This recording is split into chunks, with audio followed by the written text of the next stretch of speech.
High, কেমন আছো সবাই? আশা করি ভালো আছো। আমি আবারও চলে এসেছি নতুন আরেকটি পর্ব নিয়ে। তোমরা যদি প্রতিটা উপন্যাসের সব কয়টি পর্ব সবার আগে শুনতে চাও, তাহলে এক্ষুনি সাবস্ক্রাইব করে ফেলো আমাদের চ্যানেলটি। তাহলে চলো, কথা না বাড়িয়ে শুরু করা যাক। হসপিটালে এসে পৌঁছায় দুই ভাই। স্পর্শের চেহারা কেমন ফ্যাকাশে হয়ে গেছে। একটু পরপর শুধু বড় ভাইয়ের মুখের দিকে তাকাচ্ছে। শ্রবণকে স্বাভাবিক দেখাচ্ছে। গাড়ি পার্কিং করে দুজন ভেতরের দিকে আগায়।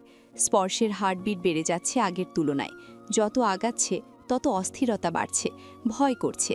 দেখতে দেখতে দুজন ডক্টরের কেবিনে প্রবেশ করে। দুজন বসে দুই চেয়ারে। শ্রবণ ডক্টরের দিকে তাকিয়ে বলে, রেজাল্ট কি ডক্টর? ডক্টর নিজের চশমা ঠিক করে রিপোর্ট হাতে তুলে নেন। উনি ওদের দুজনের অপেক্ষাতেই ছিলেন এতক্ষণ। রিপোর্টের উপর আরও একবার নজর বুলিয়ে আবার দুজনের দিকে তাকিয়ে বলেন, স্যাম্পল ম্যাচ করে গেছে ডক্টর। ডক্টরের কথা শুনে শ্রবণ শকড, কিন্তু স্পর্শের মুখে হাসি ফুটে উঠেছে। শ্রবণ নিজেকে ধাতস্থ করে বলে, ফেক রিপোর্ট বানানোর জন্য কত টাকা খেয়েছেন? শ্রবণকে রেগে যেতে দেখে ডক্টর শান্ত কণ্ঠে বলেন, মিস্টার শ্রবণ, আপনি শান্ত হন আগে। এটা কোনো ফেক রিপোর্ট নয়, এটা অরিজিনাল। সকালেই ল্যাব থেকে পাঠানো হয়েছে এটা। মিস্টার স্পর্শ আর মিস্টার শামীম রেজা চৌধুরীর ডিএনএ 99.99% মিলে গেছে। আপনার ডিএনএও 99.99% মিলে গেছে মিস্টার শামীম রেজা চৌধুরীর সাথে। শ্রবণ শকড হয়ে বসা থেকে উঠে দাঁড়ায় তড়িৎ গতিতে। ওর মাথায় যেন আকাশ ভেঙে পড়েছে। পায়ের নিচের মাটি যেন সরে গেছে। নিজের কানকেও বিশ্বাস করতে পারছে না। নিশ্চয়ই এই রিপোর্ট মিথ্যে। শামীম রেজা চৌধুরী টাকা খাইয়ে রিপোর্ট চেঞ্জ করিয়েছে। হ্যাঁ, এটাই হয়েছে।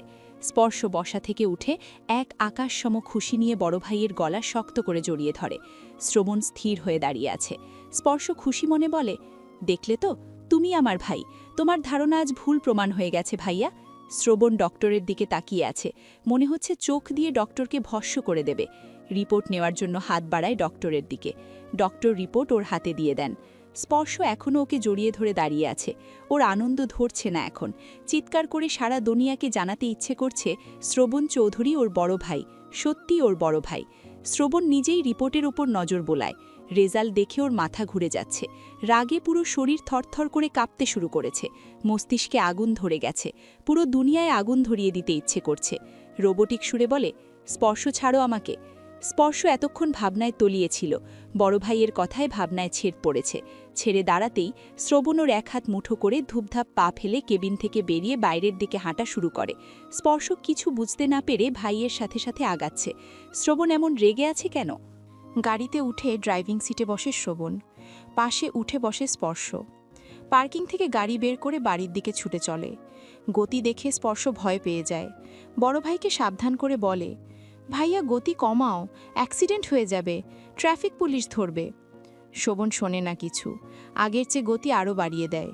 স্পর্শ ভয়ে ভয়ে বড় ভাইয়ের মুখের দিকে তাকিয়ে আছে। অ্যাক্সিডেন্ট হয়ে গেলে কি হবে? অল্প সময়ের মধ্যেই বাড়ির গেট পেরিয়ে ভেতরে প্রবেশ করে শোভনের গাড়ি। স্পর্শের মনে হচ্ছে গাড়িতে নয়, বুলেট ট্রেনে জোরে বাড়িতে আসলো। ওর বুকের ভেতর জোরে জোরে শব্দ হচ্ছে। শোভন গাড়ি থেকে নেমে দাঁড়ায়। এক হাতে রিপোর্ট, অন্য হাতে মুঠো করে ধরে স্পর্শের এক হাত। পুনরায় টেনে নিয়ে যেতে থাকে ভেতরের দিকে। ওর আচরণে বিস্ময়ে বিমূঢ় স্পর্শ। শোভন এমন করছে কেন? ও যে শোভনের ভাই, শোভন কি এটা মানতে পারছে না? ড্রয়িং রুমে উপস্থিত সবাই। দুই ভাইকে ফিরে আসতে দেখে সোফা ছেড়ে উঠে দাঁড়ায় সবাই। বড় ছেলের চেহারা আর অভিব্যক্তি দেখেই সব বুঝতে পেরে যান শামীম রেজা চৌধুরী। ছেলের দিকে তাকিয়ে শুকনো ঢোক গিলে নেন। আজ হয় শোভন নিজে ব্লাস্ট হবে, নয়তো ওনাকে করবে। তনিমা চৌধুরী আতঙ্কিত হয়ে তাকিয়ে আছেন দুই ভাইয়ের দিকে। শোভন সোজা এসে ওর বাবার সামনে দাঁড়ায়। স্পর্শকে দাঁড় করায় বাবার পাশে। কয়েক পা পিছিয়ে দুজনের দিকে তাকিয়ে থাকে একদৃষ্টে। রাগে ফেটে পড়ে ভয়ঙ্কর রকমের চিৎকার করে স্পর্শের দিকে আঙুল তুলে বলে, ও জারজ। ওর এমন কথায় বাড়ির সবাই শকড। স্পর্শ তো বড় বড় চোখ করে তাকিয়ে আছে বড় ভাইয়ের মুখের দিকে। ওকে জারজ বলছো? ও জারজ? শামীম চৌধুরী বিস্মিত হয়ে বলেন, এসব তুমি কি বলছো দাদু ভাই? শোভন দাদার দিকে তাকিয়ে আগের মতোই চিৎকার করে বলে, আমি ঠিকই বলছি, ও জারজ সন্তান। শামীম রেজার সাথে ওর ডিএনএ ম্যাচ করে গেছে। আমার সাথেও ম্যাচ করেছে। দুজনের মা আলাদা হলেও বাবা একজনই। এই জানোয়ার আমার আম্মু বেঁচে থাকতেই ওই নষ্ট মহিলার সাথে ব্যভিচারে লিপ্ত হয়ে স্পর্শকে জন্ম দিয়েছিল। তাহলে এর মানে কি দাঁড়ায়? স্পর্শ নিশ্চয়ই জারজ। স্পর্শের মাথায় আকাশ ভেঙে পড়ে, বিস্ফোরণ ঘটল যেন মস্তিষ্কে। সব খুশি পুরোপুরি গায়েব হয়ে গেছে। শোভন বাবার দিকে তাকিয়ে আগের মতোই চিৎকার করে বলে, তুই নিজে জারদ ছেলেকে বাড়ির সকলের সামনে সৎ ছেলে বলে পরিচয় করিয়েছিস, ভেবেছিস কেউ কোনোদিন কিছুই জানতে পারবে না? বারবার জারদ শব্দটা শুনে শামীম রেজা চৌধুরী চিৎকার করে বলেন, স্পর্শ জারজ নয়, ও অবৈধ নয়, ও আমার ছেলে, আমার বৈধ সন্তান। ওর মাকে আমি অনেক আগেই বিয়ে করেছিলাম। সবাই কিছু বুঝে ওঠার আগেই শ্রবণ হাতের রিপোর্ট ফেলে ওর বাবার গলা চেপে ধরে ভয়ঙ্কর রকমের আক্রোশ নিয়ে। ওর হঠাৎ আগ্রাসী আক্রমণে শামীম রেজা চৌধুরী কিছুই করতে পারেন না। বাবাকে ফ্লোরে ফেলে বুকের উপর চড়ে বসে গলা চেপে ধরেছে শ্রবণ। আর কতক্ষণ এভাবে থাকলে মেরেই ফেলবে। সিয়াম, স্পর্শ আর শাহিম রেজা চৌধুরী শ্রবণকে টেনে সরিয়ে নিয়ে আসার চেষ্টা করে। অনেক টানাটানির পর কোনো রকমে ওপর থেকে সরিয়ে নিয়ে আসে। শামীম রেজা চৌধুরী নিজের গলা চেপে ধরে খুক খুক করে কাশতে শুরু করেছেন। শ্রবণ তিনজনের কাছ থেকে ছোটার জন্য ছটপট করছে আর হুঙ্কার ছাড়ছে। বাবার দিকে তাকিয়ে গর্জন করে বলে, কুত্তার বাচ্চা, তুই আমার আম্মুকে ঠকিয়েছিস, তোকে আমি খুন করে ফেলবো। আমার আম্মু স্ট্রোক করে মারা যায়নি, তুই খুন করেছিস নিজের রাস্তা ক্লিয়ার করার জন্য। লাফালাফি করতে করতে তিনজনের কাছ থেকে নিজেকে ছাড়িয়ে নেয় শ্রবণ। আগ্রাসীভাবে ছুটে গিয়ে বাবার মুখ বরাবর ঘুষি বসিয়ে দেয়। পুনরায় গলা চেপে ধরে বলে, আজকে তোকে খুন করে আমি ফাঁসিতে ঝুলব। শ্রবণকে আবারও শামীম রেজা চৌধুরীর ওপর থেকে টেনে সরিয়ে আনা হয়। শ্রবণের রাগ আকাশ ছোঁয়া হয়ে গেছে। ওকে তিনজন মিলেও আটকে রাখতে হিমশিম খেয়ে যাচ্ছে। শরীরে দানবীয় শক্তি ভর করেছে। ওর গর্জনেই যেন পুরো বাড়ি কেঁপে কেঁপে উঠছে। সোহা রুম থেকে বেরিয়ে এসেছে শ্রবণের গর্জন শুনে। ড্রয়িং রুমের অবস্থা দেখে ভয়ে দূরে দাঁড়িয়ে আছে। শ্রবণ বাবার দিকে তাকিয়ে ছোটাছুটি করতে করতে বলে, ছাড়ো আমাকে, আমি আজ ওকে খুন করে ফেলব। ও আমার আম্মুকে খুন করেছে, আমার বোনকে খুন করেছে, আমি ওকে খুন করে ফেলব। শামীম রেজা চৌধুরী বলেন, আমি তোমার আম্মুকে খুন করিনি, ও স্ট্রোক করে মারা গেছে। তুই মিথ্যে বলছিস জানোয়ার। তোমার আম্মু যেদিন স্ট্রোক করে মারা গেছে সেদিন আমি বাড়িতে ছিলাম। বাড়িতে না থাকলে ওকে মারলাম কিভাবে? শ্রবণ নিজেকে শান্ত করে ঘাড় কাত করে অনিমা চৌধুরীর দিকে তাকায়। ওর তাকানো দেখেই অনিমা চৌধুরীর কলিজা শুকিয়ে কাঠ। শুকনো ঢোক বিলে সকলের দিকে নজর বোলায়। শ্রবণ পুনরায় পাগলের মতো ছোটাছুটি করতে করতে বলে, কুত্তার বাচ্চা, তুই মেরেছিস আমার আম্মুকে নিজের বোনের রাস্তা ক্লিয়ার করার জন্য। ওই দিন তুই বাড়িতেই ছিলি, আম্মুর সাথে ঝগড়াও করেছিলি। আজকে তোকে আমার হাত থেকে কেউ বাঁচাতে পারবে না। তোরা ছাড় আমাকে, নয়তো তোদেরও জিন্দা দাফন করব। গড়গড় করে কথাগুলো বলে একটু থেমে শ্বাস টেনে নেয়। পুনরায় বলে, তুই আমার বোনকেও ইচ্ছে করে মেরেছিস, শুধু মারতে পারিসনি আমাকে। বাড়ির সবাই অনিমা চৌধুরীর দিকে তাকিয়ে আছে। অনিমা চৌধুরী নিজেকে নির্দোষ প্রমাণ করার জন্য বলে, আমি ভাবিকে খুন করিনি, উনি স্ট্রোক করেই মারা গেছেন। আমি ইচ্ছে করে তোমার বোন সাফাকে মারিনি, ওটা একটা অ্যাক্সিডেন্ট ছিল। ওর গলায় খাবার আটকে শ্বাসনালীতে চলে যাবে আমি বুঝতে পারিনি। কুত্তার বাচ্চা, কেন বুঝতে পারিসনি? 1.5 মাসের একটা বাচ্চাকে তুই কি খাওয়াতে গিয়েছিলি যে গলায় আটকে শ্বাসনালীতে চলে গিয়েছিল আর মৃত্যু হলো? খাবারের মধ্যে বিষ মিশিয়ে দিয়েছিলি, তাই না? আজকে তোকে বিষ খাওয়াবো আমি। তিনজনের কাছ থেকে ছুটে আগ্রাসীভাবে ছুটে গিয়ে অনিমা চৌধুরীর গলা চেপে ধরে। হাতের চাপ এতই বেশি যে অনিমা চৌধুরীর চোখ দুটো সাথে সাথেই উল্টে গেছে। বাড়ির কেউ বুঝতে পারছে না এই শ্রবণকে কিভাবে শান্ত করবে। যা শুরু করেছে সত্যি সত্যিই কাউকে না কাউকে খুন করেই ফেলবে। অনিমা চৌধুরীকে শ্রবণের হাত থেকে ছাড়ানোর জন্য ধস্তাধস্তি শুরু করে দিয়েছে। গলা থেকে শ্রবণের হাত ছাড়াতে সক্ষম হলেও শ্রবণ পুনরায় থাবা দিয়ে চুল ধরে, এমনভাবে টান দেয় যে দাঁড়িয়ে থাকা মানুষ ঠাস করে ফ্লোরে পড়ে যায়। শাহিন রেজা চৌধুরী ভয়ঙ্কর রকমের রেগে গিয়ে বলেন, শ্রবণ, তুমি আমার ওয়াইফের সাথে এমন করছো কেন? অভদ্রতা বন্ধ করো। তুই কাকে অভদ্র বলছিস? অভদ্র তো তোরা, এক একটা নরপশু জানোয়ার। তোর এই পেয়ারের বউ কি করেছে জানিস? তুই জলজন্ত অবস্থায় থাকতেই আরেক পুরুষের সাথে হোটেলে গিয়েছিল। আমার হাতে ধরা পড়ে কি করেছে জিজ্ঞেস কর। শ্রবণের কথা শুনে সবাই বিস্ফোরিত হয়ে অনিমা চৌধুরীর দিকে তাকায়। সিয়ামের হাত আলগা হয়ে গেছে এমন কথা শুনে। শ্রবণকে ছেড়ে দিয়ে স্থির হয়ে দাঁড়িয়ে আছে। সকলের চাহনি দেখে অনিমা চৌধুরী বলেন, মিথ্যে বলছে শ্রবণ, পাগল হয়ে গেছে, সেজন্য যা ইচ্ছে করছে তাই বলছে। শ্রবণ তেড়ে যেতে নেয় আবার। স্পর্শ জাপটে ধরে বড় ভাইকে, সর্বোচ্চ চেষ্টা করে আটকে রাখার জন্য। শ্রবণ অনিমা চৌধুরীর দিকে তাকিয়ে হুঙ্কার ছেড়ে বলে, কুত্তার বাচ্চা, তোর কত বড় কলিজা যে তুই আমাকে পাগল বলিস? নষ্ট মহিলা একটা। হাজবেন্ড বাচ্চা থাকতে আরেক পুরুষের সাথে পরকিয়া কন্টিনিউ রেখেছিস তুই। আমার কাছে ধরা পড়ে হাতে পায়ে ধরে মাফ চেয়েছিলি, যেন আমি কাউকে কিছু না বলি। কসম করেছিলি এমন কিছু আর কোনোদিন করবি না। তোদের নিয়ে আমার কোনো মাথা ব্যথা ছিল না, তাই কোনোদিন কিছু বলিনি কাউকে, তোকেও কিছু বলিনি। আমার তো এখন সন্দেহ হচ্ছে সোহা আর সিয়াম শাহিন রেজা চৌধুরীর সন্তান নাকি অন্য কারো। ডিএনএ টেস্ট করলে নিশ্চিত ওদের বাবা অন্য কেউ হবে। হোটেলের পুরনো রেজিস্টার খাতা খুঁজলে এখনও তোর নাম পাওয়া যাবে। আমার কথা বিশ্বাস না হলে গিয়ে খুঁজে দেখতে পারেন। অনিমা চৌধুরীর মুখ চুপসে যায়, বড় গলা করে আর কিছু বলতে পারে না। সিয়াম ঘৃণায় মায়ের দিক থেকে মুখ ফিরিয়ে নেয়। সোহা ফ্যাল করে তাকিয়ে আছে মায়ের দিকে আর শ্রবণের দিকে। শাহিন রেজা চৌধুরী কিছু বলতে পারছেন না। কেন যেন শ্রবণের কথাগুলো ওনার কাছে সত্যি মনে হচ্ছে। সত্যি যদি নাই হবে তাহলে অনিমা চৌধুরী চুপসে গেল কেন শ্রবণের কথাগুলো শুনে? শ্রবণ তনিমা চৌধুরীর দিকে তাকায়। ওনার চোখ মুখ পুরো পরিবর্তন হয়ে গেছে। এই কুত্তার বাচ্চা জানোয়ার শামীম রেজা চৌধুরীর সাথে পরকীয়ায় জড়ানোর সময় জানতি না ওর বউ বাচ্চা আছে? কথা বলছিস না কেন? বল। তনিমা চৌধুরী মাথা নিচু করে নেন। মায়ের অভিব্যক্তি দেখে স্পর্শ ভেতর থেকে ভেঙে গুড়িয়ে যায়। সবকিছু জানার পরেও ওর মা এমন জঘন্য নীচ কাজ করেছে বুঝতে বাকি নেই।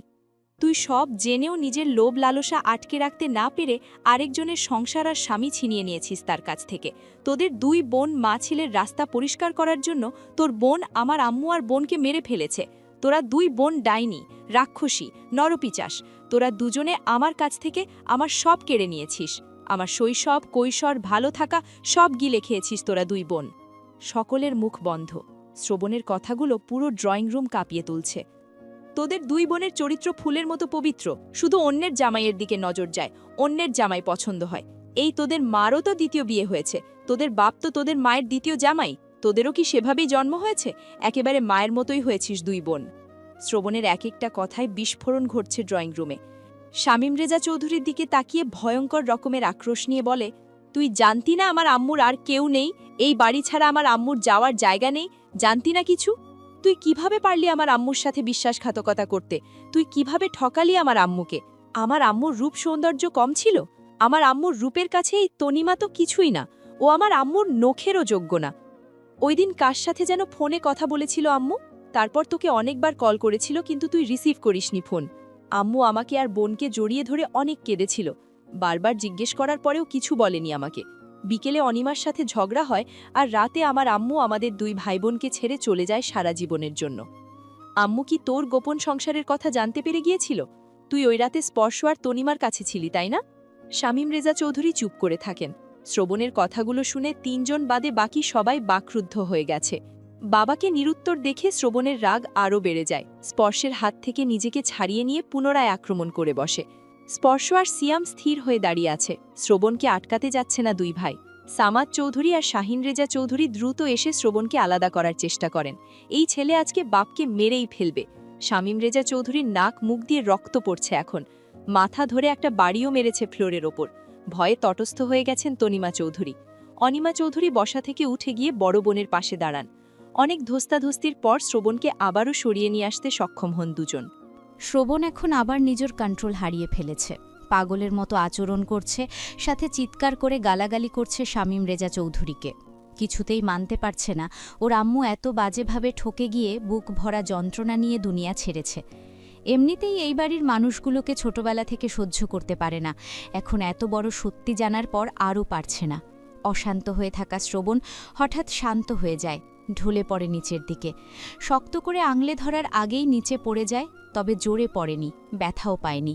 মুখের দিকে তাকিয়ে দেখে অজ্ঞান হয়ে গেছে। শাহিন রেজা চৌধুরী ছেলের দিকে তাকিয়ে বলেন, সিয়াম, পানির জগ নিয়ে আয় দ্রুত। সিয়াম পানির জগ নিয়ে আসার জন্য আগায়, দ্রুত পায়। স্পর্শ বাবা মায়ের দিকে একবার তাকিয়ে বলে, তোমরা এত জঘন্য মানুষ কেন? এত জঘন্য মানুষ আমার বাবা মা হতেই পারে না। আজকে থেকে তোমরা আমার কেউ হও না। আজকে থেকে জানবে স্পর্শ মরে গেছে, স্পর্শ সত্যিই মরে গেছে। ভাইয়ার আম্মু মানে বড় আম্মুকে তোমরা ঠকিয়েছ না, তোমরা এর প্রতিদান অবশ্যই পাবে, ভয়ঙ্করভাবে ফিরে পাবে। সিয়াম পানি নিয়ে এসেছে। স্পর্শ ওর হাত থেকে জগ নিয়ে শ্রবণের কাছে বসে চোখে মুখে পানি দিতে দিতে ভাইয়া ভাইয়া বলে ডাকতে শুরু করে। অনেক ডাকাডাকির পরেও শ্রবণের জ্ঞান ফেরে না। জগের পুরো পানি ওর চোখে মুখে আর মাথায় ঢালা হয়েছে, তবুও জ্ঞান ফিরছে না। স্পর্শ দাদাভাইয়ের মুখের দিকে তাকিয়ে বলে, দাদাভাই, এভাবে হবে না, হসপিটালে নিতে হবে। সিয়াম, ড্রাইভারকে গাড়ি বের করতে বলো। সিয়াম দৌড়ে যায় বাইরের দিকে। শাহিন রেজা চৌধুরী বলেন, স্ট্রোক করেছে মনে হচ্ছে। ডক্টর আগেরবার বলেছিল ওকে বেশি মানসিক স্ট্রেস না দিতে, পুনরায় এমন হলে স্ট্রোক করবে। সামাদ চৌধুরী বড় ছেলের দিকে তাকিয়ে গর্জন করে বলেন, শ্রবণের কিছু হলে তোমাদের আমি ছাড়ব না। সিয়াম দরজার কাছে দাঁড়িয়ে চিৎকার করে বলছে শ্রবণকে নিয়ে যাওয়ার জন্য। স্পর্শ আর শাহিন রেজা চৌধুরী শ্রবণকে কোনো রকমে উঁচু করে ধরে বাইরের দিকে আগান।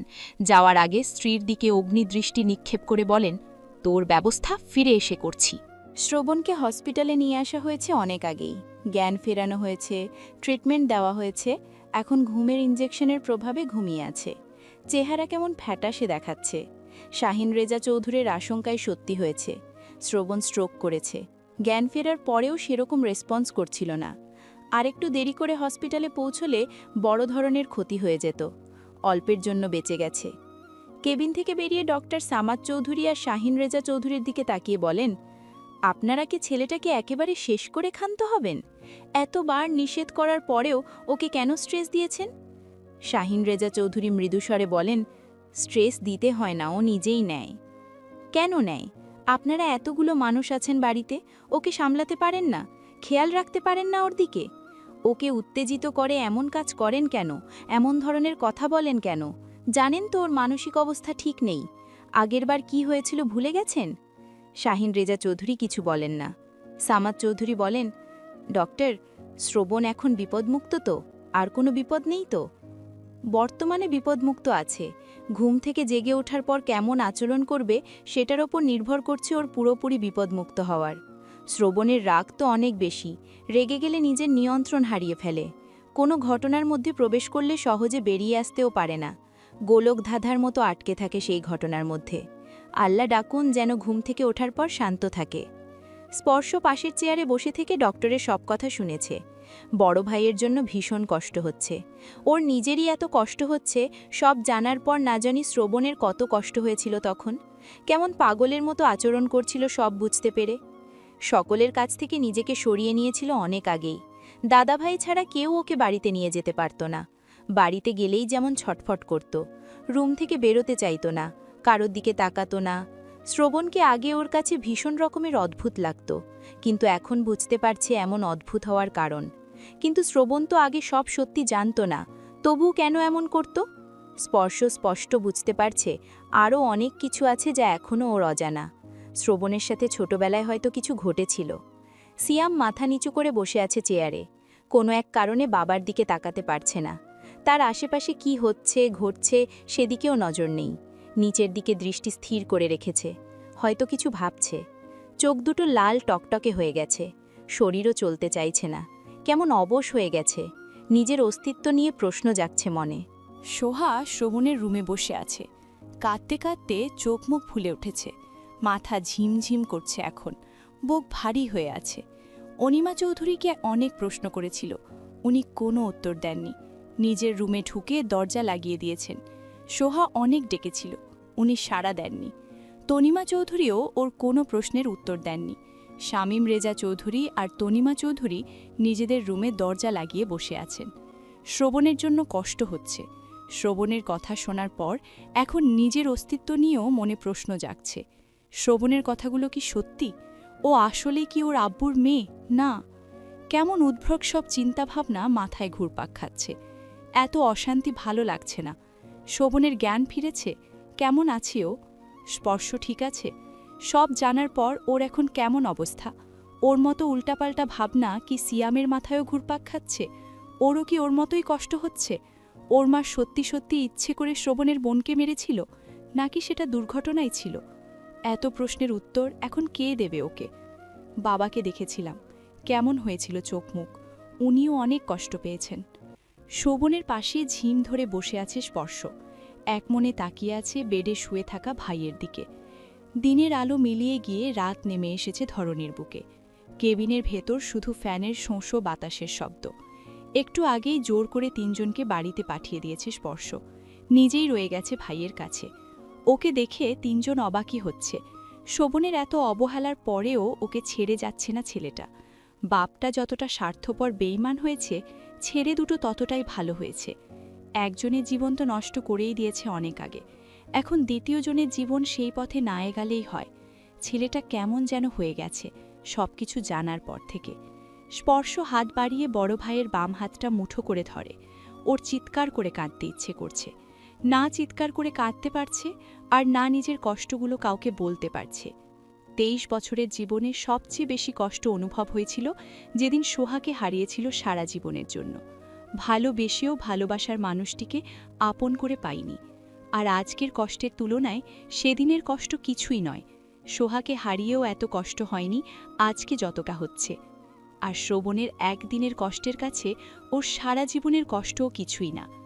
এক হাতে ভাইয়ের হাত ধরে রেখে অন্য হাত দিয়ে চুলে হাত বুলিয়ে দিতে শুরু করে। চৌধুরী বাড়ির দরজা পেরিয়ে ভেতরে প্রবেশ করে ৩ জন। ড্রয়িং রুমে মেড ব্যতীত কেউ নেই। অন্যদিন এই সময়ে বাড়ির সবাই সোফায় উপস্থিত থাকত। সিয়াম না দাঁড়িয়ে সিঁড়ির দিকে এগিয়ে যায়। সামাদ চৌধুরী নিজের রুমের দিকে আগান। শাহিন রেজা চৌধুরী মেয়েদের দিকে তাকিয়ে সোফায় বসতে বসতে বলেন, কফি নিয়ে আসো। মেয়ের দুজনেই উঠে রান্নাঘরের দিকে এগিয়ে যায়। শাহিন রেজা চৌধুরীর এখন অনিমা চৌধুরীর মুখও দেখতে ইচ্ছে করছে না, ওই রুমে যেতেও ইচ্ছে করছে না, দেখলেই তো খুন করতে ইচ্ছে করবে। সিয়াম নিজের রুমের দিকে যেতে গিয়েও থেমে যায়, ঘুরে শ্রবণের রুমের দিকে আগায়। বড় হওয়ার পর এই রুমে ওর আশা হয়নি কখনো। শ্রবণ পছন্দ করত না ওর রুমে কেউ প্রবেশ করুক। ও বাড়িতে না থাকলেও ওর রুমে বাড়ির কেউ প্রবেশ করতে পারবে না, শুধুমাত্র মেড প্রবেশ করত পরিষ্কার করার জন্য। দরজা ঠেলে ভেতরে প্রবেশ করে। বিছানার দিকে তাকিয়ে দেখে সোহা শুয়ে আছে কাত হয়ে, পিঠ ব্যতীত কিছুই দেখা যাচ্ছে না। বিছানার দিকে এগিয়ে মৃদু দুর্বল স্বরে ডাকে, সোহা। সোহার ভাইয়ের গলার স্বর শুনেই ঘাড় ঘুরিয়ে তাকায় সোহা। ভাইকে দেখে তড়িঘড়ি করি শোয়া থেকে উঠে বসে। সোহার চোখ মুখ দেখে সিয়ামের বুক কেঁপে ওঠে। কেঁদে কেটে কি অবস্থা করেছিস নিজের? সোহা বিছানা থেকে নেমে এসে ভাইকে জড়িয়ে ধরে হাউমাউ করে কেঁদে ওঠে। সিয়াম নিজের কান্না আটকে রেখে বোনের চুলে হাত বুলায়। বেশ কিছুক্ষণ পর যখন সোহার কান্না একটু কমে আসে তখন সিয়াম বলে, কি অবস্থা করেছিস নিজের? সোহা কাঁদতে কাঁদতে বলে, ভাইয়া, শ্রবণ ভাইয়ার ওই কথাগুলো কি সত্যি? আম্মু কিছু বলছে না আমাকে। সিয়াম বোনকে কি বলবে বুঝতে পারছে না, বলার মতো কোনো কথাও খুঁজে পাচ্ছে না। সোহা কাঁদতে কাঁদতে পুনরায় বলে, আমরা কি সত্যি সত্যি এই বাড়ির? সিয়াম বোনকে থামিয়ে দেয়, বুকে আগলে রেখে পিঠে হাত বুলিয়ে জড়ানো গলায় থেমে থেমে বলে, চুপ, ওসব কথা বাদ। শ্রবণ ভাইয়া কেমন আছে? ভালো, আবার ভালো না। গুরুতর কিছু হয়েছে? স্ট্রোক করেছিল, এখন বিপদমুক্ত আছে, ভয় পাওয়ার কিছু নেই। সোহা হেঁচকি তুলে কাঁদতে থাকে। সিয়াম বোনের চুলে হাত বুলিয়ে বলে, ভাইয়া তোকে অনেক কষ্ট দিত? মারধর করত? সোহা দুদিকে মাথা নাড়ায়। দুপুরে খাসনি নিশ্চয়ই? হাত মুখ ধুয়ে খেয়ে আয়। খেতে ইচ্ছে করছে না, আম্মু সত্যি সত্যি খারাপ মানুষ। সিয়াম নিশ্চুপ হয়ে থাকে। তনিমা চৌধুরীর বোনই তো অনিমা চৌধুরী, দুই বোনের শরীরে তো একই রক্তা বইছে। শ্রবণ যেভাবে বলল, সেসবের পর অবিশ্বাস করার মতো কোনো কারণ পাচ্ছে না সিয়াম। সোহাকে ছেড়ে দিয়ে চোখের পানি মুছিয়ে দিতে দিতে বলে, ফ্রেশ হয়ে খেয়ে আয়। তুমি খাবে না? পরে খাবো। সিয়াম রুম থেকে বেরিয়ে যায়। সোহা আগের মতোই দাঁড়িয়ে থেকে ঝরঝর করে কেঁদে ওঠে আবার। বাবা মায়ের রুম ক্রস করার সময় বাবার রাগী গলার স্বর শুনতে পায় সিয়াম। দাঁড়িয়ে যায় রুমের সামনে। দরজাটা অর্ধ খোলা রয়েছে।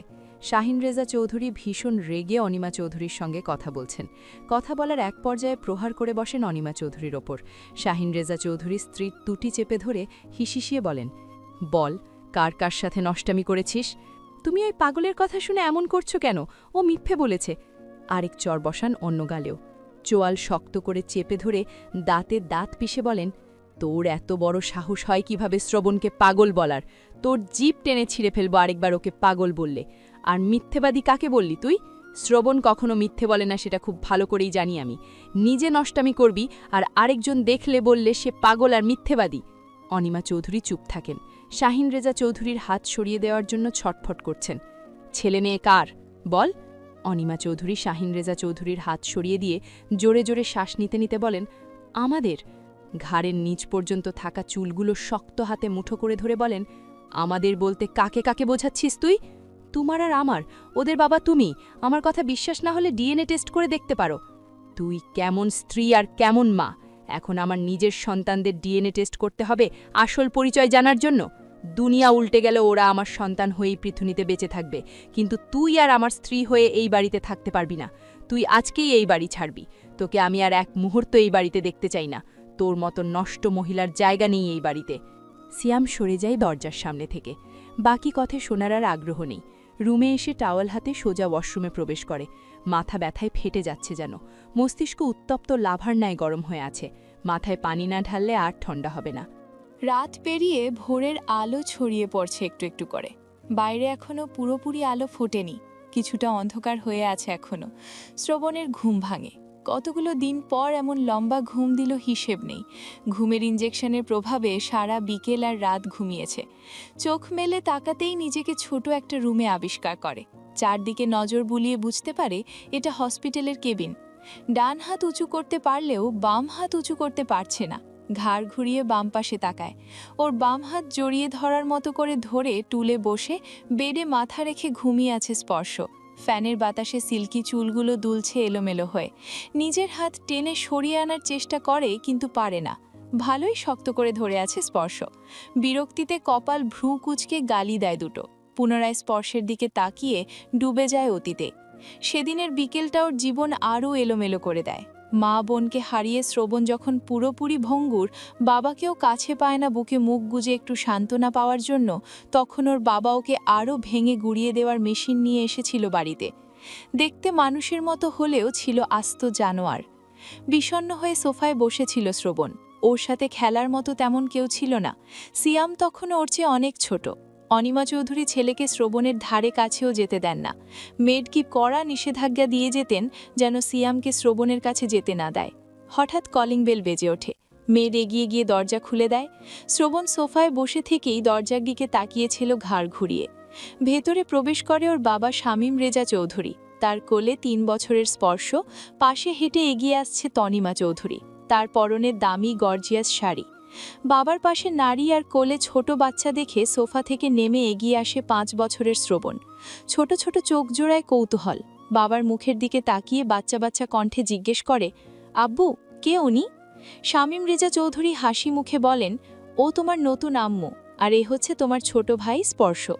ছোট শ্রবণ ফ্যাল ফ্যাল করে তাকিয়েছিল কিছু সময়। ছোট মস্তিষ্ক সবকিছু বুঝতে একটু সময় নিয়েছিল। মায়ের মৃত্যুর মাত্র 1 মাস, এর মধ্যে বাবা দ্বিতীয় বিয়ে করে নিল। বোনের মৃত্যুর মাত্র 16 দিন হয়েছে। তনিমা চৌধুরীকে আগে চিনত না শ্রবণ। উনি আগে কখনো আসতেন না চৌধুরী বাড়িতে। বড় ছেলের কাণ্ডে অবাক হয়ে গিয়েছিলেন সামাদ চৌধুরী। শাহিন রেজা চৌধুরী তো বলার মতো কিছু খুঁজেই পাচ্ছিলেন না। ওনার স্ত্রীর বড় বোন এমন কিছু করবেন উনি দুঃস্বপ্নেও ভাবেননি। উনি এটাও ভেবে পাচ্ছিলেন না যে তনিমা চৌধুরীর আগের হাজব্যান্ড কি হয়েছে। উনি অনেকবার জিজ্ঞেস করেছিলেন, কেউ উত্তর দেয়নি। শামীম রেজা চৌধুরী আর তনিমা চৌধুরী বাড়ির সবাইকে যা বোঝায় সবাই সেটাই বোঝে। কিন্তু শ্রবণ, ও বুঝতে চায়নি কিছু। মেনে নিতে পারেনি বাবার দ্বিতীয় বিয়ে। ওর মায়ের জায়গায় অন্য কেউ, এটা কিছুতেই মানতে পারছিল না। আস্তে আস্তে দিন আগাতে থাকে। শ্রবণ নিজে থেকেই বাড়ির সকলের সাথে দূরত্ব তৈরি করে, শুধু দাদা সামাদ চৌধুরী বাদে। সবাই নিজেদের নিয়ে ব্যস্ত, ওকে নিয়ে ভাবার সময় নেই। দাদা সামাদ চৌধুরীও তখন অফিসের কাজে ভীষণ ব্যস্ত থাকতেন। অফিসিয়াল কাজে শহরের বাইরেই থাকতেন বেশি। শামীম রেজা চৌধুরী তো বড় ছেলেকে ভুলেই গিয়েছিলেন। ওনার যে আরও একটা ছেলে আছে সেটা মনেই রাখতেন না। ওনার যত আদর যত্ন আধিক্যতা ভালোবাসা সব স্পর্শের জন্য। শ্রবণ দূর থেকে সব দেখত, মনে মনে ভীষণ কষ্ট পেত, একা একা কাঁদত। অনেক সময় ধরে না খেয়ে থাকলেও কেউ খোঁজ নিত না, দাদা ব্যথিত। শামীম রেজা চৌধুরীকে দেখলে মনে হতো স্পর্শ ওনার নিজের ছেলে আর শ্রবণ সৎ ছেলে। সৎ ভাইকে বাবা এত ভালোবাসে সেটা শ্রবণের শিশুমন মানতে চাইতো না। ওর বাবা ওকে ভালোবাসবে, ওকে আদর করবে, কোলে নেবে, কিন্তু ওর বাবা তো ওর কথা ভাবেই না। উল্টো সারাদিন সৎ ছেলেকে নিয়ে পড়ে থাকে। শামীম রেজা চৌধুরীর দ্বিতীয় স্ত্রী আর ছোট ছেলের সাথে রাতে ঘুমাতেন। একটা দিনও শ্রবণের কথা স্মরণ করেননি, ওর কাছে যাননি। দাদা বাড়িতে না থাকলে শ্রবণকে একা একা ঘুমাতে হয়েছে। কোনো কোনো রাতে একা একা ভয় লাগতো, ঘুম আসত না। বালিশে মুখ গুজে চোখ বন্ধ করে গুমড়ে গুমড়ে কাঁদত, কেউ খোঁজ নিত না।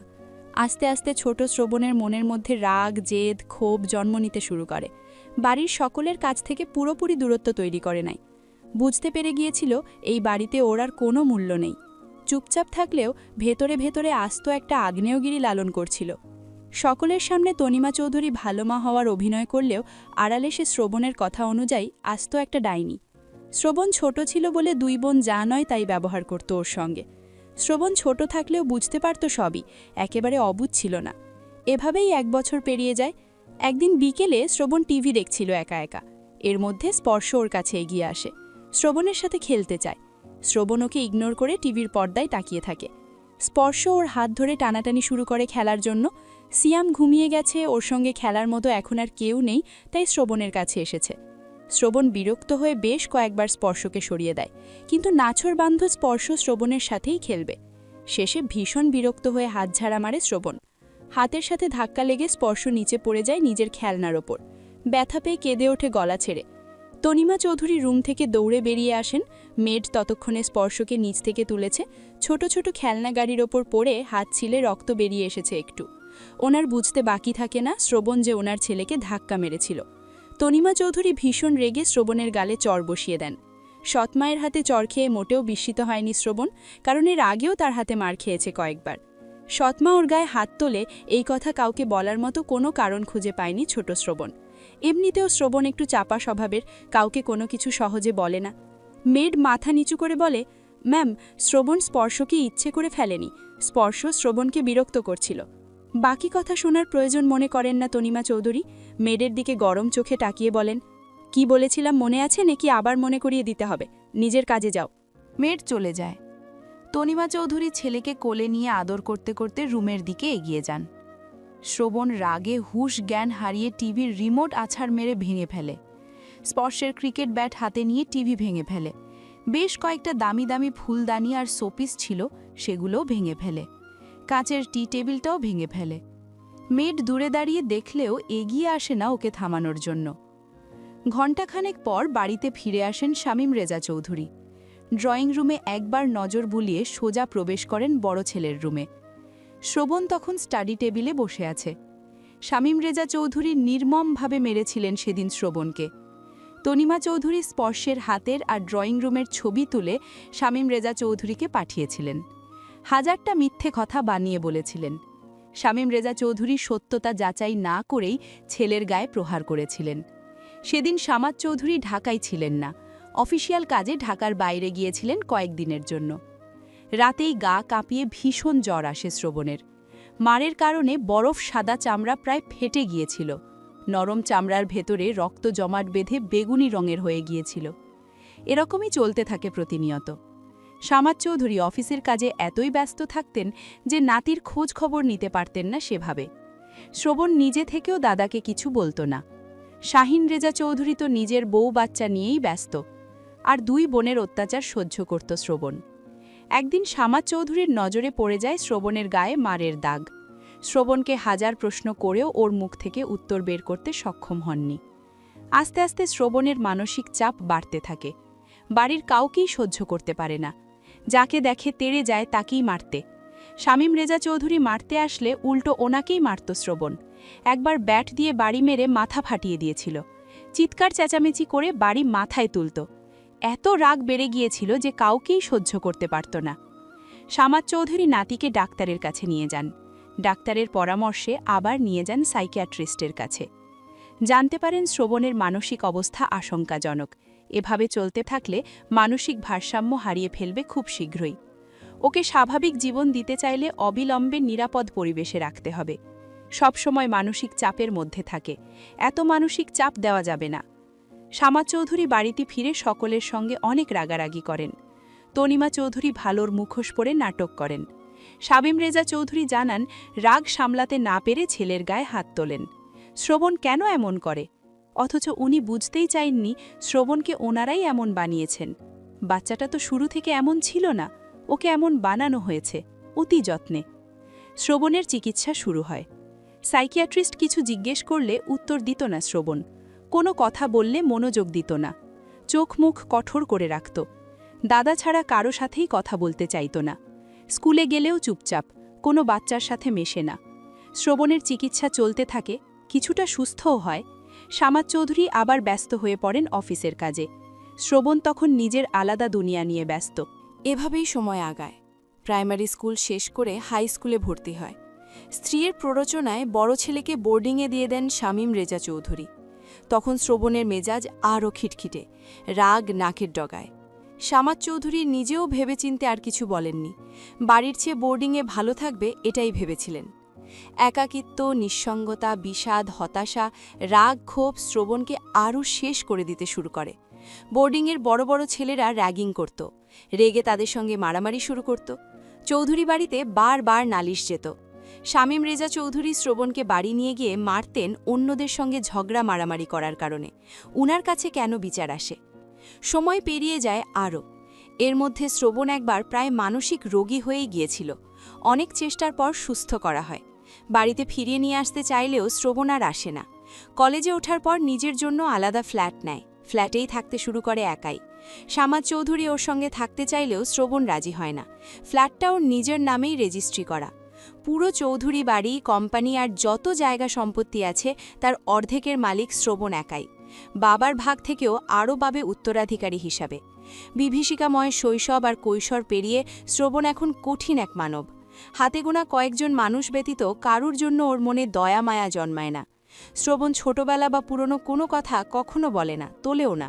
সবাই ভাবে শ্রবণ অতীত ভুলে গেছে, কিন্তু কেউ জানে না এই অতীতের প্রত্যেকটা ছোট ছোট ঘটনাও শ্রবণের শ্রমণে এখনও স্পষ্ট। শ্রবণ পারে না শামীম রেজা চৌধুরী, তনিমা চৌধুরী আর অনিমা চৌধুরীকে পিষে মেরে ফেলতে। সবাইকে নিজেদের মতো ছেড়ে সব কিছু থেকে দূরেই ছিল। নিজেকে গুটিয়ে নিয়েছিল আলাদাভাবে।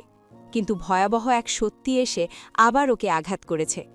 বিচার, নালিশ, এই দুটো শব্দকে ভীষণ ঘৃণা করে শ্রবণ। কেউ ওর নামে বিচার দিলে, নালিশ করলে ওর মাথায় আগুন ধরে যায়। মায়ের মৃত্যুর পর এই বিচার আর নালিশ ওর অর্ধেক জীবন ধ্বংস করে দিয়েছে। শ্রবণ স্পর্শের মাথায় হাত রেখে মৃদু ঝাঁকি দিয়ে ডাকে, স্পর্শ।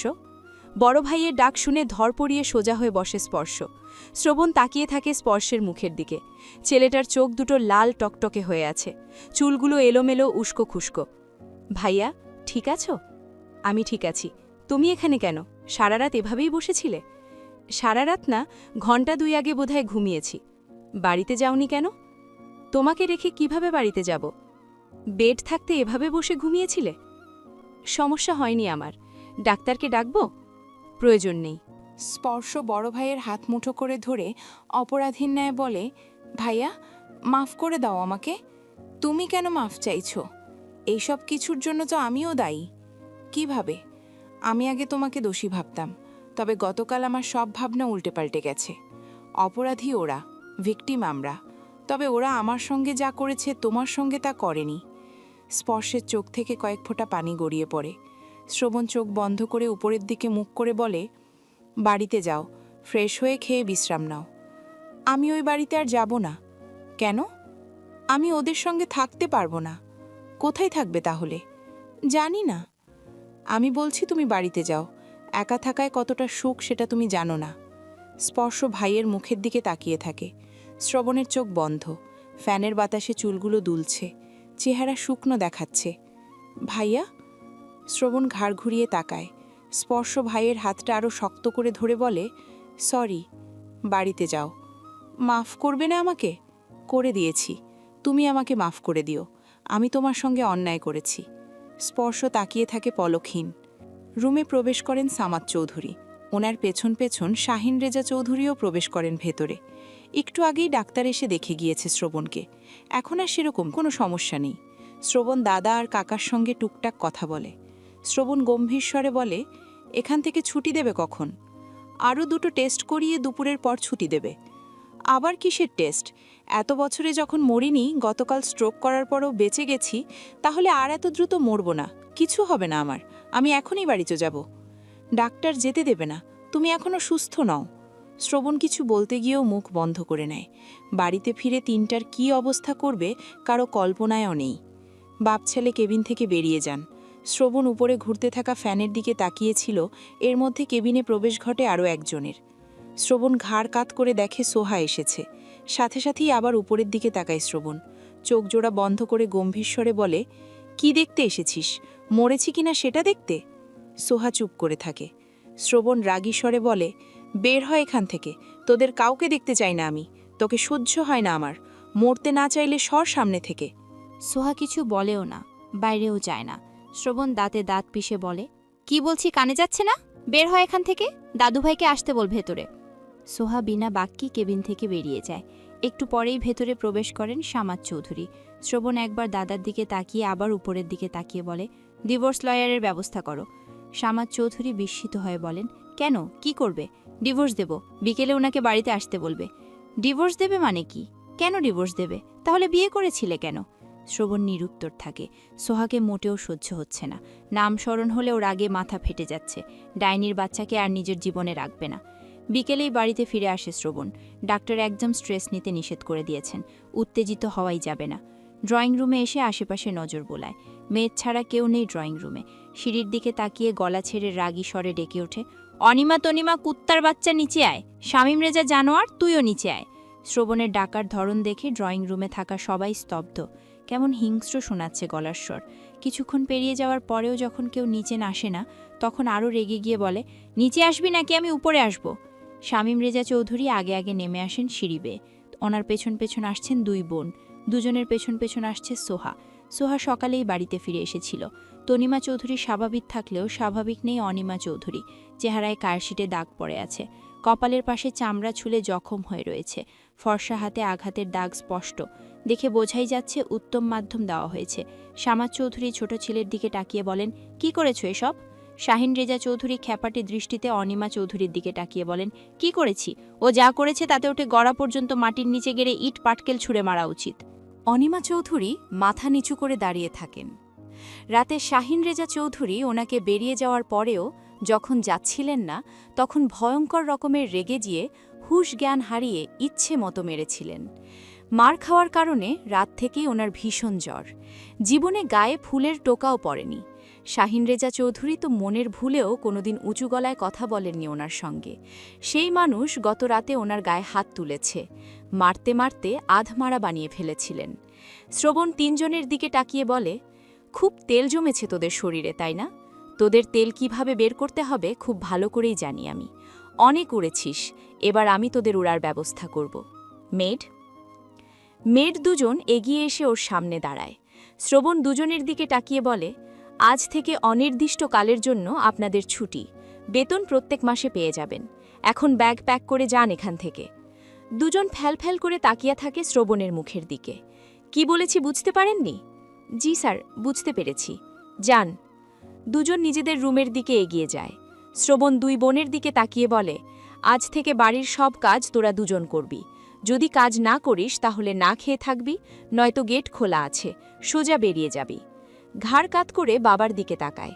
ছেলের তাকানো দেখেই শুকনো ধোক গিলে নেন শামীম রেজা চৌধুরী। শ্রবণ ওনার দিকে তাকিয়ে বলে, আগামী 2 দিনের মধ্যে আমার শেয়ারের সকল হিসেব চাই আমার। 1 পয়সার হিসেব গরমিল হলেও খবর আছে তোর। আমার টাকায় খেয়ে পড়ে উড়ে বেরিয়ে অনেক তেল জমিয়েছিস। হিসেব গরমিল হলে শরীরে 1 ফোঁটাও তেল অবশিষ্ট থাকবে না। গত 20 বছরের হিসেব পাই টু পাই চাই আমার। ছেলের কথা শুনে দরদর করে ঘামতে শুরু করেছেন শামীম রেজা চৌধুরী। ওর শেয়ারের হিসেব তো মিলবে না। ওর শেয়ারের অর্ধেকের বেশি টাকা মেরে দিয়েছেন। এখন হিসেব মেলাবেন কিভাবে? এই ছেলে যে কোনোদিন নিজের শেয়ারের হিসেব চাইবে সেটা তো কোনোদিন ভাবেননি। এইসব নিয়ে তো এই ছেলের কোনো মাথা ব্যথা ছিল না কোনোদিন। অনার্স শেষ করার পর সামাদ চৌধুরী নাতিকে বলেছিলেন অফিস জয়েন করার জন্য। অফিস জয়েন করলে কাজে বিজি থাকবে, তাতে অন্য চিন্তাভাবনা মাথায় আসবে কম, মানসিক স্ট্রেস কমবে। কিন্তু শ্রবণ রাজি হয়নি। ওর এইসব অফিস বিজনেস কিছুই ভালো লাগে না। যেমন আছে সেভাবেই থাকবে। শামীম রেজা চৌধুরী মনে মনে চাইছিলেন শ্রবণ যেন অফিস জয়েন না করে। এই ছেলে এমনিতেই ওনাকে সম্মান দেয় না। যখন তখন মান সম্মান নিয়ে টানাটানি শুরু করে। বাড়ির সকলের সামনে তো করেই, অফিস জয়েন করলে স্টাফদের সামনেও করবে। এত বেজ্জতি উনি হতে চাননি। শ্রবণ বাবার দিকে তাকিয়ে বলে, হিসেব না মিললে তোকে যে কি করব তুই নিজেও জানিস না। একেবারে রাস্তায় নামিয়ে ছাড়ব। কামলা দেওয়ার ছাড়া কোনো পথ খুঁজে পাবি না। হয়তো কামলা দেওয়ার জন্য বাইরেও থাকবি না। সিঁড়ির দিকে পা বাড়িয়েও থেমে যায়। স্পর্শের কাঁধে চাপড় দিয়ে বলে, থ্যাংক ইউ ভাই। বলেই চলে যায়। স্পর্শ বুঝতে পারল না শ্রবণ ওকে ধন্যবাদ দিল কেন। ধন্যবাদ পাওয়ার মতো তো কিছু করেনি এখন। স্পর্শ বুঝতে না পারলেও যারা বোঝার তারা ঠিকই বুঝতে পেরে গেছে। মেড দুজন সকলের সামনেই বেরিয়ে যায় বাড়ি থেকে। কেউ কিছুই বলতে পারে না। সামাদ চৌধুরী সোহাকে নিজের রুমে নিয়ে এসেছেন। সোহাকে বিছানায় বসিয়ে নিজেও বসেন পাশে। সোহার এক হাত মুঠো করে ধরে বলেন, শ্রবণ তোমাকে কিছু বলেছে সকালে? শুধু বলেছিল সামনে না যেতে। আর কিছু বলেনি? দুদিকে মাথা নাড়ে সোহা। শ্যামাত চৌধুরী বলেন, শ্রবণ তোমাকে ডিভোর্স দিতে চাইছে। ও তোমাকে এই কথা বললে তুমিও হয়তো রাজি হয়ে যাবে, কিন্তু আমি চাই না তোমাদের ডিভোর্স হোক। ডিভোর্সের কথা শুনে চোখ বড় বড় হয়ে গেছে সোহার। শ্যামাত চৌধুরী আবার বলেন, শ্রবণ ছোট থেকেই অনেক কষ্ট পেয়ে বড় হয়েছে, তুমি সবকিছু শুনেছই। এখন আর কোনো কিছু অজানা নেই তোমার। ওর মা মারা যাওয়ার পর থেকে নিঃসঙ্গভাবেই থেকেছে এতগুলো দিন। ওকে গত 2 বছর ধরে হাজারবার বলেও বিয়ের জন্য রাজি করাতে পারিনি আমি। জেদ ধরে হোক আর যাই করে হোক, অবশেষে তোমাকে বিয়ে করেছে। গত দিনগুলো তোমার সঙ্গে একসাথে থেকেছে। আমি চাই বাকি জীবনটাও তোমার সঙ্গেই থাকুক। ও একবার তোমাকে ডিভোর্স দিয়ে দিলে বাকি জীবনে নিজের সঙ্গে আর কাউকে জড়াবে না, বাকি জীবনটা একাই কাটিয়ে দেবে। ওর জীবনটা এভাবে নষ্ট হয়ে যাবে আমি কিছুতেই মেনে নিতে পারি না। তুমি একবার যখন ওর হাত ধরেছ, আর ছেড়ো না। শ্রবণ ডিভোর্সের কথা বললে তুমি রাজি হবে না কিছুতেই। রাজি না হলে মারবে? শ্রবণ তোমার গায়ে হাত তোলে? দুদিকে মাথা নাড়ায় সোহা। তাহলে এত ভয় পাচ্ছ কেন? শ্রবণের সঙ্গী প্রয়োজন। ডাক্তার বলেছেন এভাবে একা একা থাকলে আবার মানসিক অবস্থা খারাপের দিকে যাবে, আবার স্ট্রোক করলে হয়তো মরেই যাবে। তুমি পারবে ওকে পরিবর্তন করতে। আস্তে আস্তে সব ঠিক হয়ে যাবে। সোহা কিছু হ্যাঁ বলে তাকিয়ে থাকে চুপচাপ। শ্যামা চৌধুরী নাতনির চুলে হাত বুলিয়ে বলেন, শ্রবণ অনেক কষ্ট করেছে জীবনে। আমি চাই বাকি জীবনটা তোমাকে নিয়ে সুন্দরভাবে পার করুক। তোমরা একসাথে থাকো, একে অপরকে ভালোবাসে ভালো রাখো। তোমাদের দুজনের সুন্দর একটা সংসার হোক।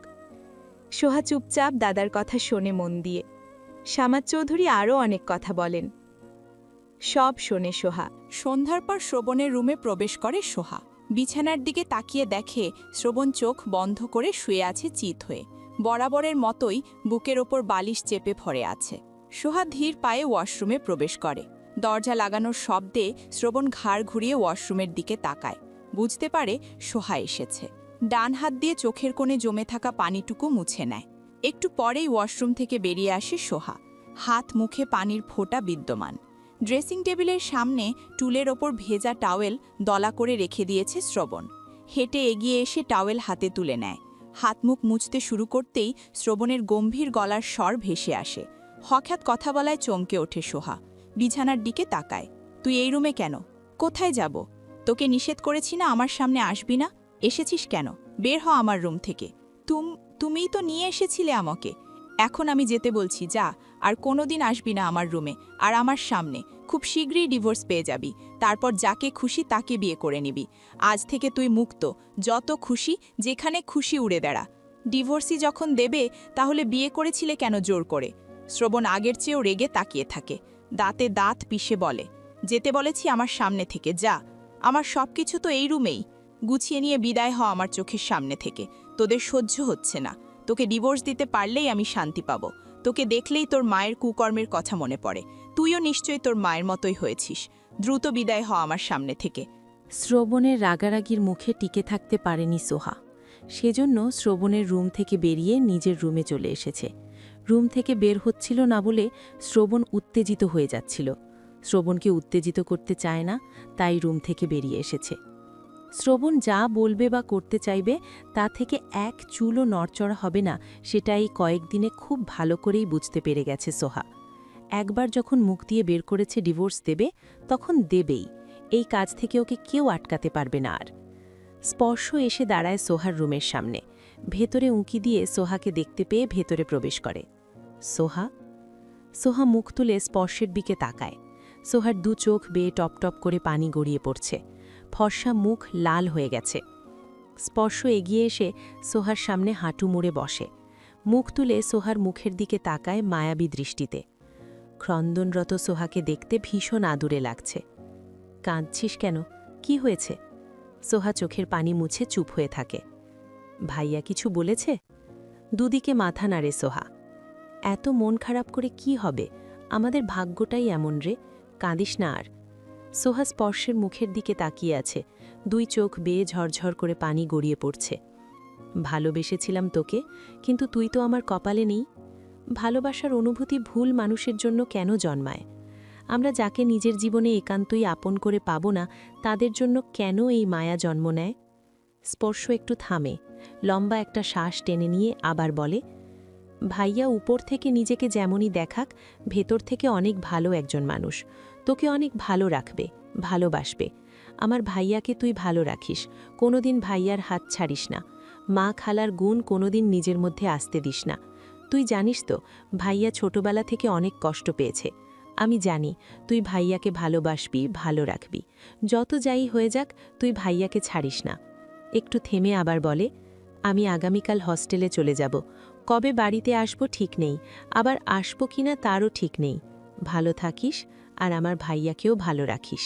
সোহা কিছু না বলে স্পর্শের মুখের দিকে তাকিয়ে থাকে। স্পর্শের জন্য ওর অনেক মায়া হয়, শ্রবণের জন্যও হয়। দুই ভাইবোন কত বাজেভাবেই না আঘাত পেয়েছে নিজেদের বাবা মায়ের কাছ থেকে। ওরা দুই ভাইবোনও তো খুব বাজেভাবে আঘাত পেয়েছে। সিয়ামের মুখের দিকে তাকানো যায় না এখনো। এমন একটা পরিবার ওদের কেন হলো? স্পর্শ বসা থেকে উঠে দাঁড়ায়, রুম থেকে বেরিয়ে যাওয়ার আগে আরও একবার বলে, ভাইয়াকে কোনোদিন কষ্ট দিস না, একটু রাগারাগি করলে সহ্য করে নিস, একদিন দেখবি সব ঠিক হয়ে গেছে।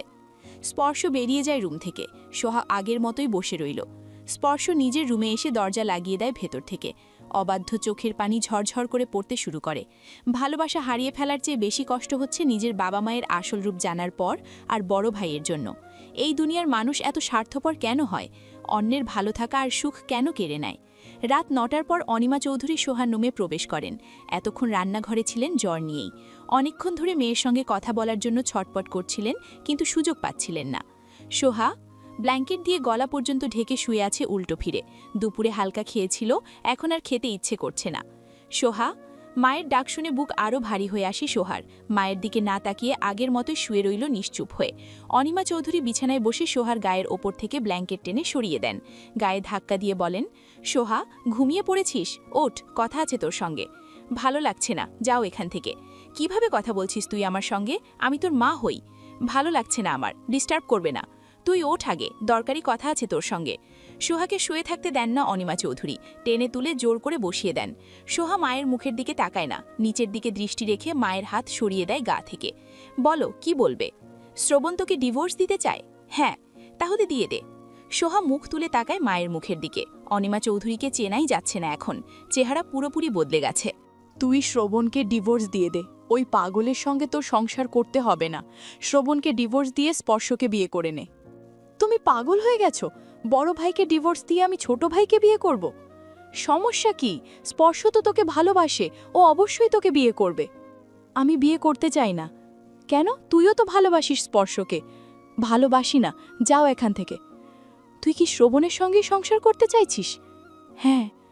ওই পাগলের সঙ্গে তুই জীবনেও ভালো থাকবি না সোহা। ও যখন ডিভোর্স দিয়ে দিতে চাইছে, তুইও ডিভোর্স নিয়ে নে। স্পর্শকে বিয়ে না করলে অন্য ছেলেকে করবি।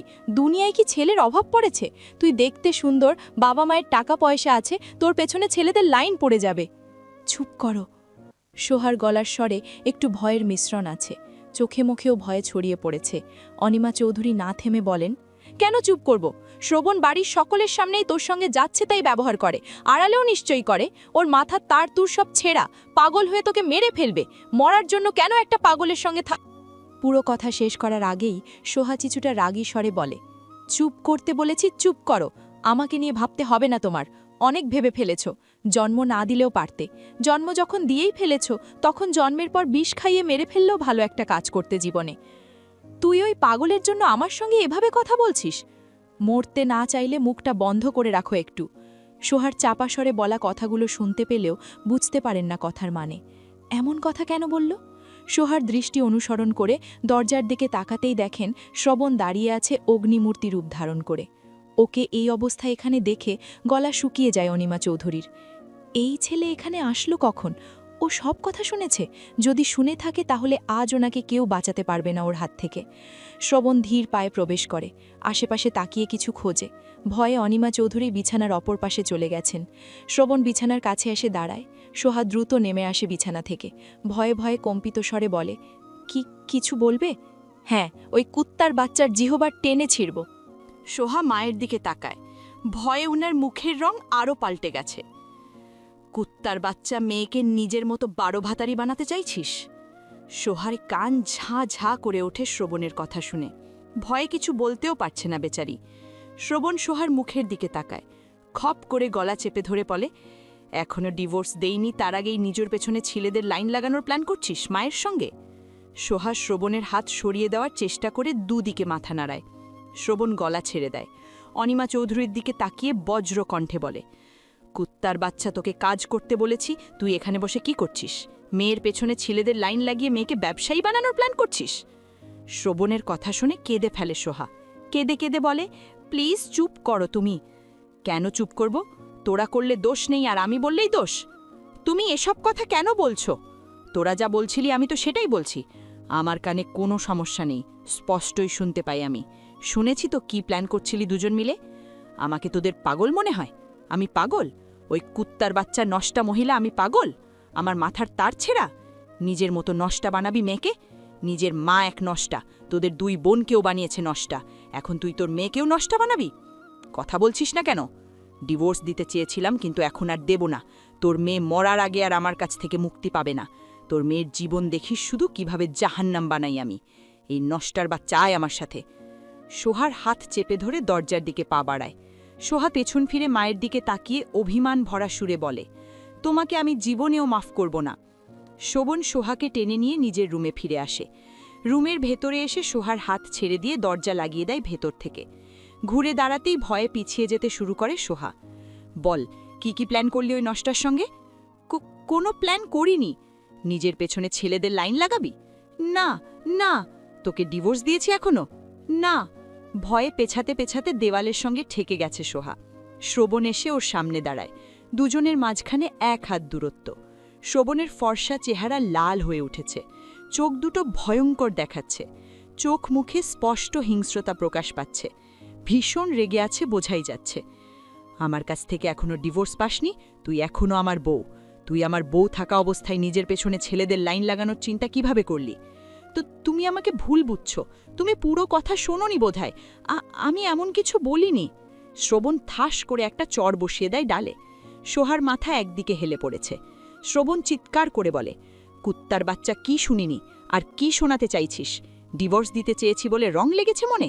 সোহা কাঁদতে কাঁদতে দুদিকে মাথা নাড়িয়ে বলে, আমি বলিনি কিছু, আম্মু বলেছে। স্পর্শকে ভালোবাসিস? দুদিকে মাথা নাড়ে সোহা। সেদিন তো বললি ভালোবাসিস। বাসি না। কেন? স্পর্শ ভাইয়া আমার জন্য হারাম। আমি ভালোবাসি না ভাইয়াকে। আমি কিছু বলিনি, সব কিছু আম্মু নিজে থেকেই বলেছে। আমি কোনো ছেলের কাছে যাব না। কান্নার কারণে সোহার কথাগুলো খুব একটা স্পষ্ট হয় না, তবে শ্রবণ বুঝতে পেরেছে। সোহা কাঁদতে কাঁদতে বসে পড়েছে নিচে, ভয়ে পুরো শরীর কাঁপছে। শ্রবণ কি এখন আরও মারবে ওকে? ও তো এমন কিছু বলেনি, সব কিছু তোর মাই বলল। বারবার নিষেধ করল, তবুও বলল। শ্রবণ সরে যায় সোহার সামনে থেকে। রাগে মাথা ফেটে যাচ্ছে। সব কথা না শুনলেও শেষের কথাগুলো স্পষ্টই শুনতে পেয়েছে, বিশেষ করে অনিমা চৌধুরীর কথাগুলো। সোহার পেছনে ছেলের লাইন পড়ে যাবে, এই কথাগুলো শোনার পরই ওর মস্তিষ্ক অন্য কথা আর শুনছিল না। বারবার একই কথা রিপিট হচ্ছিল। সোহা ওকে দেখেই ওর মাকে চুপ করতে বলেছিল। শ্রবণ বিছানায় বসে পড়ে, মাথার ভেতর দপদপ করছে। অনিমা চৌধুরীর কথাগুলো কানে বাজছে এখনও, মস্তিষ্ক টকবক করে ফুটছে। লাইটার খুঁজে পাচ্ছিল না, সোহা হয়তো সরিয়ে রেখেছে। সোহার রুমে গিয়েছিল লাইটারের কথা জিজ্ঞেস করতে। গিয়ে তো আগুন জ্বালানোর জন্য লাইটারের প্রয়োজন হয়নি। অনিমা চৌধুরীর কথা শুনেই আগুন ধরে গেছে মাথায়। সোহার দিকে তাকায় আবার। সোহা ভয়ে দৃষ্টি সরিয়ে নেয়। এতক্ষণ শ্রবণের দিকে তাকিয়েছিল। নষ্টা ডাইনির বাচ্চা, লাইটার কোথায় রেখেছিস? সোহা নিচ থেকে উঠে ড্রেসিং টেবিলের ড্রয়ার থেকে লাইটার বের করে নিয়ে আসে। কম্পিত হাতে লাইটার বাড়িয়ে দেয় শ্রবণের দিকে। ঝড়ের সময় গাছের ডাল যেভাবে কাঁপে, সোহার হাতটা ঠিক সেভাবেই কাঁপছে। শ্রবণ সোহার হাতের দিকে তাকিয়ে মুখের দিকে তাকায়। লাইটারটা হাতে নিয়ে সোহাকে টেনে আনে নিজের আরও কাছে। চোয়াল চেপে ধরে বলে, তোর মা তোর পেছনে ছেলের লাইন লাগাবে, তাই না? এটা দিয়ে তোর এই বিউটিফুল চেহারার এমন অবস্থা করব এখন যে কোনো ছেলে পেছনের লাইন তো দূরে থাক, মনের ভুলেও তোর দিকে তাকাবে না। শ্রবণের কথা শুনে ভয়ে আতঙ্কে পিছিয়ে যেতে চায় সোহা, কিন্তু শ্রবণ চেপে ধরে রাখায় যেতে পারে না। শ্রবণ লাইটার জ্বালিয়ে সোহার মুখের দিকে এগিয়ে নিয়ে আসে। সোহা দুই হাতে মুখ ঢেকে কেঁদে ওঠে আবার। হাত সরা বলছি। না, এমন করো না তুমি। আমি কোনোদিন কোনো ছেলের সামনে যাব না। যাওয়ার মতো অবস্থায় থাকলে না যাবি? হাত সরা বলছি, নয়তো তোর চুলে আগুন লাগিয়ে দেব। এমনিতেই মাথায় আগুন ধরে আছে। নষ্টা ডাইনির বাচ্চা, হাত সরা। ভাইয়া, ওটা সরাও, আগুন লেগে যাবে। লাগাতেই তো চাইছি। ভুল হয়ে গেছে আমার, এবারের মতো মাফ করো। আর জীবনেও এমন ভুল হবে না, শুধু এবারের মতো মাফ করে দাও। শোভন হাতের লাইটার নিভিয়ে রেখে দেয় পাশে। সোহাকে ঝাড়া দিয়ে ছেড়ে ধমক দিয়ে বলে, যা আমার রুম আর চোখের সামনে থেকে। তোদের ছায়া দেখা মানেও নিজের দৃষ্টি নষ্ট করা। সোহা ঘুরে দাঁড়াতেই শোভন আবার বলে, এই দাঁড়া, তুই যাবি না এই রুমের বাইরে। বাইরে গেলে দেখা যাবে তোর নষ্টা মা তোকে কোন লোকের বিছানায় শুইয়ে দিয়েছে। স্থির হয়ে দাঁড়িয়ে থাকে সোহা। শোভনকে কিছু বলার মতো সাহস ওর নেই। শোভন আবার বলে, আজকের পর থেকে ওই অনিমা কুত্তার বাচ্চার সাথে কথা বলতে পারবি না। ভয়ে মাথা নাড়ায় শ্রবণের কথার টানে। কোনো ছেলের দিকে চোখ তুলে তাকাতে পারবি না। মাথা নাড়ে সোহা। যা ঘুমা। সোহা চুপচাপ বিছানায় উঠে শুয়ে পড়ে কিনার ঘেঁষে। শোভন আগের মতোই বসে রইল, রাগে মাথা ফেটে যাচ্ছে। ওই অনিমা চৌধুরীর বলা কথাগুলো কিছুতেই মাথা থেকে বের হচ্ছে না। প্রায় ঘণ্টাখানেক সময় পেরিয়ে গেছে। সোহা চুপচাপ একভাবে শুয়ে আছে। শ্রবণও আগের মতোই বসে আছে। দরজা ধাক্কানোর শব্দে দরজার দিকে তাকায় শ্রবণ। সোহা নিজেও ঘাড় ঘুরিয়ে তাকায় দরজার দিকে। একটু পরেই সামাদ চৌধুরীর গলার স্বর ভেসে আসে। উনি শ্রবণের নাম ধরে ডাকছেন। শোভন বসা থেকে উঠে দরজার কাছে এগিয়ে এসে দরজা খুলে দেয়। ডাকছো কেন? খাবে না? নিচে চলো। খাবো না। তুমি খেয়ে শুয়ে পড়ো। খাবে না কেন? ওষুধ খেতে হবে তো। চলো। ওই নষ্টদের হাতের খাবার খাবো না আমি। তাহলে মেয়েদের বের করে দিলে কেন? আমি খাবো না দাদা ভাই, তুমি খেয়ে বিশ্রাম নাও। রেস্টুরেন্ট থেকে খাবার নিয়ে আসতে বলি? দাদা ভাই বলছি তো খাবো না, যাও। সোহাও তো খায়নি, ওকে আসতে বলো। একদিন না খেয়ে থাকলে মরবে না, যাও। দরজা লাগিয়ে দেয় শ্রবণ। সামাদ চৌধুরী হতাশ হয়ে বন্ধ দরজার দিকে তাকিয়ে থাকেন। লম্বা শ্বাস টেনে নিয়ে গলা ছেড়ে বলেন, শ্রবণ, ঔষধগুলো খেয়ে নিও। শ্রবণ ধীর পায়ে হেঁটে বিছানায় এসে বসে আবার। মাথা ব্যথা বাড়ছে ধীরে ধীরে। ওই দুজনের হাতের রান্না তো জীবনেও খাবে না, বাইরের খাবারও খেতে ইচ্ছে করছে না। লম্বা হয়ে শুয়ে পড়ে শ্রবণ। কয়েক মিনিট পেরিয়ে যায়। সোহা ধীরে ধীরে ঘাড় ঘুরিয়ে শ্রবণের দিকে তাকায়। শ্রবণ চোখ বন্ধ করে আছে। শুকনো ঢোক গিলে ভয়ে ভয়ে ডাকে, ভাইয়া। শ্রবণ চোখ মেলে সোহার দিকে তাকায়। শ্রবণের লাল টকটকে চোখ জোড়া দেখে ভয়ে গলা আরও শুকিয়ে যায়। এমনভাবে তাকিয়ে আছে যেন ওকে এক্ষুনি চোখের আগুনে ভস্ম করে দেবে। সোহা নিজের ভয়কে ধামাচাপা দিয়ে কম্পিত স্বরে বলে, ওষুধ খেলে না? শ্রবণ চুপ হয়ে থাকে। ওকে চুপ থাকতে দেখে সোহা মনে একটু সাহস পায়। আবার ঢোট গিলে বলে, ওষুধ খেয়ে ঘুমাও। কিরে, তুই বউয়ের মতো কথা বলছিস কেন? শ্রবণের গম্ভীর স্বর সোহার বুকে কাঁপুনি বাড়িয়ে দেয়। কম্পিত স্বরে বলে, না মানে দাদাভাই বলেছিল। ওই দাদাভাই কি বলেছিল? ও ওষুধ খেয়ে ঘুমাও। ঘুমা। শ্রবণের হঠাৎ ধমকে অনেক জোরে কেঁপে ওঠে সোহা। উল্টো ফিরে আর তাকায় না শ্রবণের দিকে। দাদা বারবার ওকে বলেছিল শ্রবণ ওষুধ না খেলে সোহা যেন বলে বলে খাওয়ায়। সোহা আরেকবার ওষুধ খাওয়ার কথা বললে শ্রবণ ওষুধ না খেয়ে ওকেই কাঁচা চিবিয়ে খাবে। কারো ফোপানোর শব্দে ঘুম ভাঙে সোহার। ঘুমে ব্যাঘাত ঘটায় বিরক্তিতে চোখ মুখ কুঁচকে নিয়েছে। পরমুহূর্তেই হুড়মুড়িয়ে শোয়া থেকে উঠে বসে। রুমে ঘুটঘুটে অন্ধকার ব্যতীত কিছুই দেখা যাচ্ছে না। অন্ধকারের মাঝেই এদিক ওদিক তাকায় ঘাড় ঘুরিয়ে। ফোপানোর শব্দ ওর পাশ থেকেই আসছে। শ্রবণ কাঁদছে? কিন্তু কেন কাঁদছে? তাড়াহুড়ো করে বিছানা ছেড়ে নেমে দাঁড়ায়। অনুমান করে অন্ধকার হাতড়ে রুমের লাইট অন করে। বিছানার দিকে তাকিয়ে দেখে শ্রবণ উপুর হয়ে বালিশে মুখ গুজে ফোপাচ্ছে। শ্রবণের ধমক খাওয়ার পর আর কোনো দিকে তাকায়নি সোহা। চোখ বন্ধ করে শুয়ে থাকতে থাকতেই ঘুমিয়ে গিয়েছিল। ভয়ে ভয়ে শ্রবণের কাছে এগিয়ে এসে ডাকে, ভাইয়া, ভাইয়া কি হয়েছে তোমার? শ্রবণ কিছু বলে না, তবে ওর ফোপানোর শব্দ কমে এসেছে। ঠিক আছো? কি হয়েছে তোমার? ভাইয়া। শ্রবণ এবারেও কিছু বলে না। সোহা ভাবছে ঘুমের ঘোরে কাঁদছে, সেজন্য মনে সাহস জুগিয়ে শ্রবণের গায়ে মৃদু ধাক্কা দিয়ে ডাকে আবার। গায়ে হাত দেওয়ায় শ্রবণ ভীষণ রেগে যায়। ডান হাতের এক থাবায় সোহাকে ছিটকে ফেলে দেয় নিচে। জড়ানো গলায় বলে, দূরে থাক আমার কাছ থেকে, ভুলেও আমার গায়ে তোর নোংরা হাত ছোঁয়াবি না। পড়ে গিয়ে ব্যথা পেয়েছে সোহা। বিছানার দিকে তাকিয়ে সোজা হয়ে বসে। শ্রবণ এখনও বালিশে মুখ গুজে আছে। শ্রবণ কেন কাঁদছে সোহা বুঝতে পারছে না। ও কি ঘুমায়নি? সারা রাত ধরেই জেগে আছে। ভয় আর কিছু জিজ্ঞেস করার সাহসও পাচ্ছে না। শ্রবণ কিছু সময় নিশ্চুপ থাকলেও আবার ফুপিয়ে ওঠে। ফোপানোর কারণে ওর পুরো শরীর কেঁপে কেঁপে উঠছে। শ্রবণ রাতে ওষুধ খায়নি মনে পড়ে সোহার।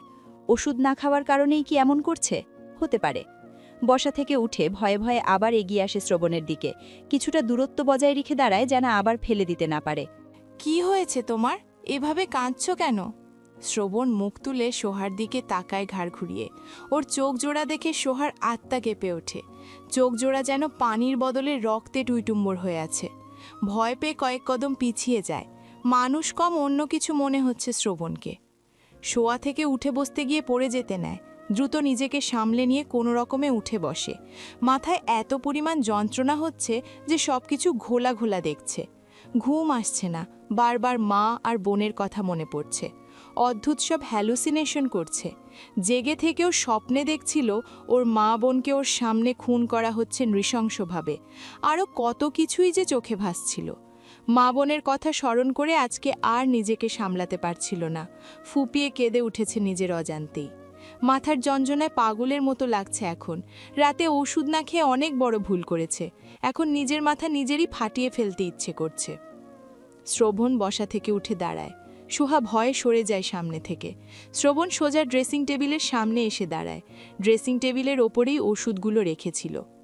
ওষুধ বের করে খুলতে শুরু করে। সোহা তাকিয়ে আছে শ্রবণের দিকেই। শ্রবণ স্লিপিং বিল পুরো কয়েক পাতা খুলে ফেলেছে। সবগুলো হাতের মুঠোয় নিয়ে সেন্টার টেবিলের সামনে এসে দাঁড়ায়। পানির গ্লাস হাতে নিয়ে ওষুধগুলো খেতে গেলেই সোহা দৌড়ে এসে শ্রবণের হাত থেকে ঝাড়া দিয়ে ওষুধগুলো ফেলে দেয়। ভয়ার্ত কণ্ঠে বলে, এসব কি করছো? এতগুলো ঘুমের ওষুধ কেন খেতে চাইছো? শ্রবণ নিভু নিভু দৃষ্টিতে সোহার দিকে তাকিয়ে বলে, ঘুমোবো, আমার ঘুম আসছে না। আমি অনেক কাল ধরে ভালোভাবে ঘুমোতে পারিনি। আজকে সবগুলো ঘুমের ওষুধ খেয়ে মহাকালের ঘুম ঘুমোবো। কোথায় ফেললি? সবগুলো খুঁজে দে দ্রুত। কী সব বলছো? ডাক্তার তো একটা খেতে বলে। আমি সবগুলো খাবো। ঔষধ খুঁজে দে, নয়তো আমার যন্ত্রণা কমিয়ে দে। মাথা ব্যথা করছে? মাথা ব্যথা করছে, বুকে ব্যথা করছে, সব জায়গায় ব্যথা করছে। সোহা কিছু বলার জন্য উদ্যত হয়েছিল, কিন্তু শ্রবণ ওর দিকে এগিয়ে আসায় আর বলতে পারে না। পিছিয়ে যাওয়ার আগেই শ্রবণ খপ করে ওর হাত চেপে ধরে। ব্যাকুল স্বরে বলে, এই যন্ত্রণা থেকে আমাকে মুক্তি দে সোহা। আমি আর সহ্য করতে পারছি না। মাথা যন্ত্রণায় ফেটে যাচ্ছে। মনে হচ্ছে মাথা গুঁড়ো গুঁড়ো করে ফেলি। দাঁড়িয়ে থাকতে না পেরে দুলতে দুলতে নিচে বসে পড়ে শ্রবণ। সোহা ফ্যাল ফ্যাল করে তাকিয়ে আছে শ্রবণের মুখের দিকে। শ্রবণ সোহাকে টেনে বসায় নিজের সামনে। আগের চেয়েও করুণ সুরে বলে, সোহা, তুই মেরে ফেল আমাকে। আমি মেরেছিলাম না তোকে, তুই আমাকে জানে মেরে প্রতিশোধ নিয়ে নে। আমি কিচ্ছু বলবো না তোকে, সত্যি কিছু বলবো না। মেরে ফেল না, বসে আছিস কেন? সোহার হাত টেনে নিজের গলায় চেপে ধরে শ্রবণ। মেরে ফেল, নয়তো এই যন্ত্রণা থেকে মুক্তি দে আমাকে। মারছিস না কেন? মার। গলা চেপে মারতে না পারলে ছুরি নিয়ে আয়, গলা কেটে দে। রীতিমতো পাগলামি শুরু করেছে শ্রবণ। সোহাকে বারবার জোর করছে ওকে মেরে ফেলার জন্য। ওর অবস্থা দেখে ভয় পেয়ে শব্দ করে কেঁদে ওঠে সোহা। শ্রবণের গলা থেকে হাত সরিয়ে নিয়ে আসতে চায়। শ্রবণ সোহার হাত ছেড়ে ওর দুই গালে হাত রেখে মুখ আগলে ধরে।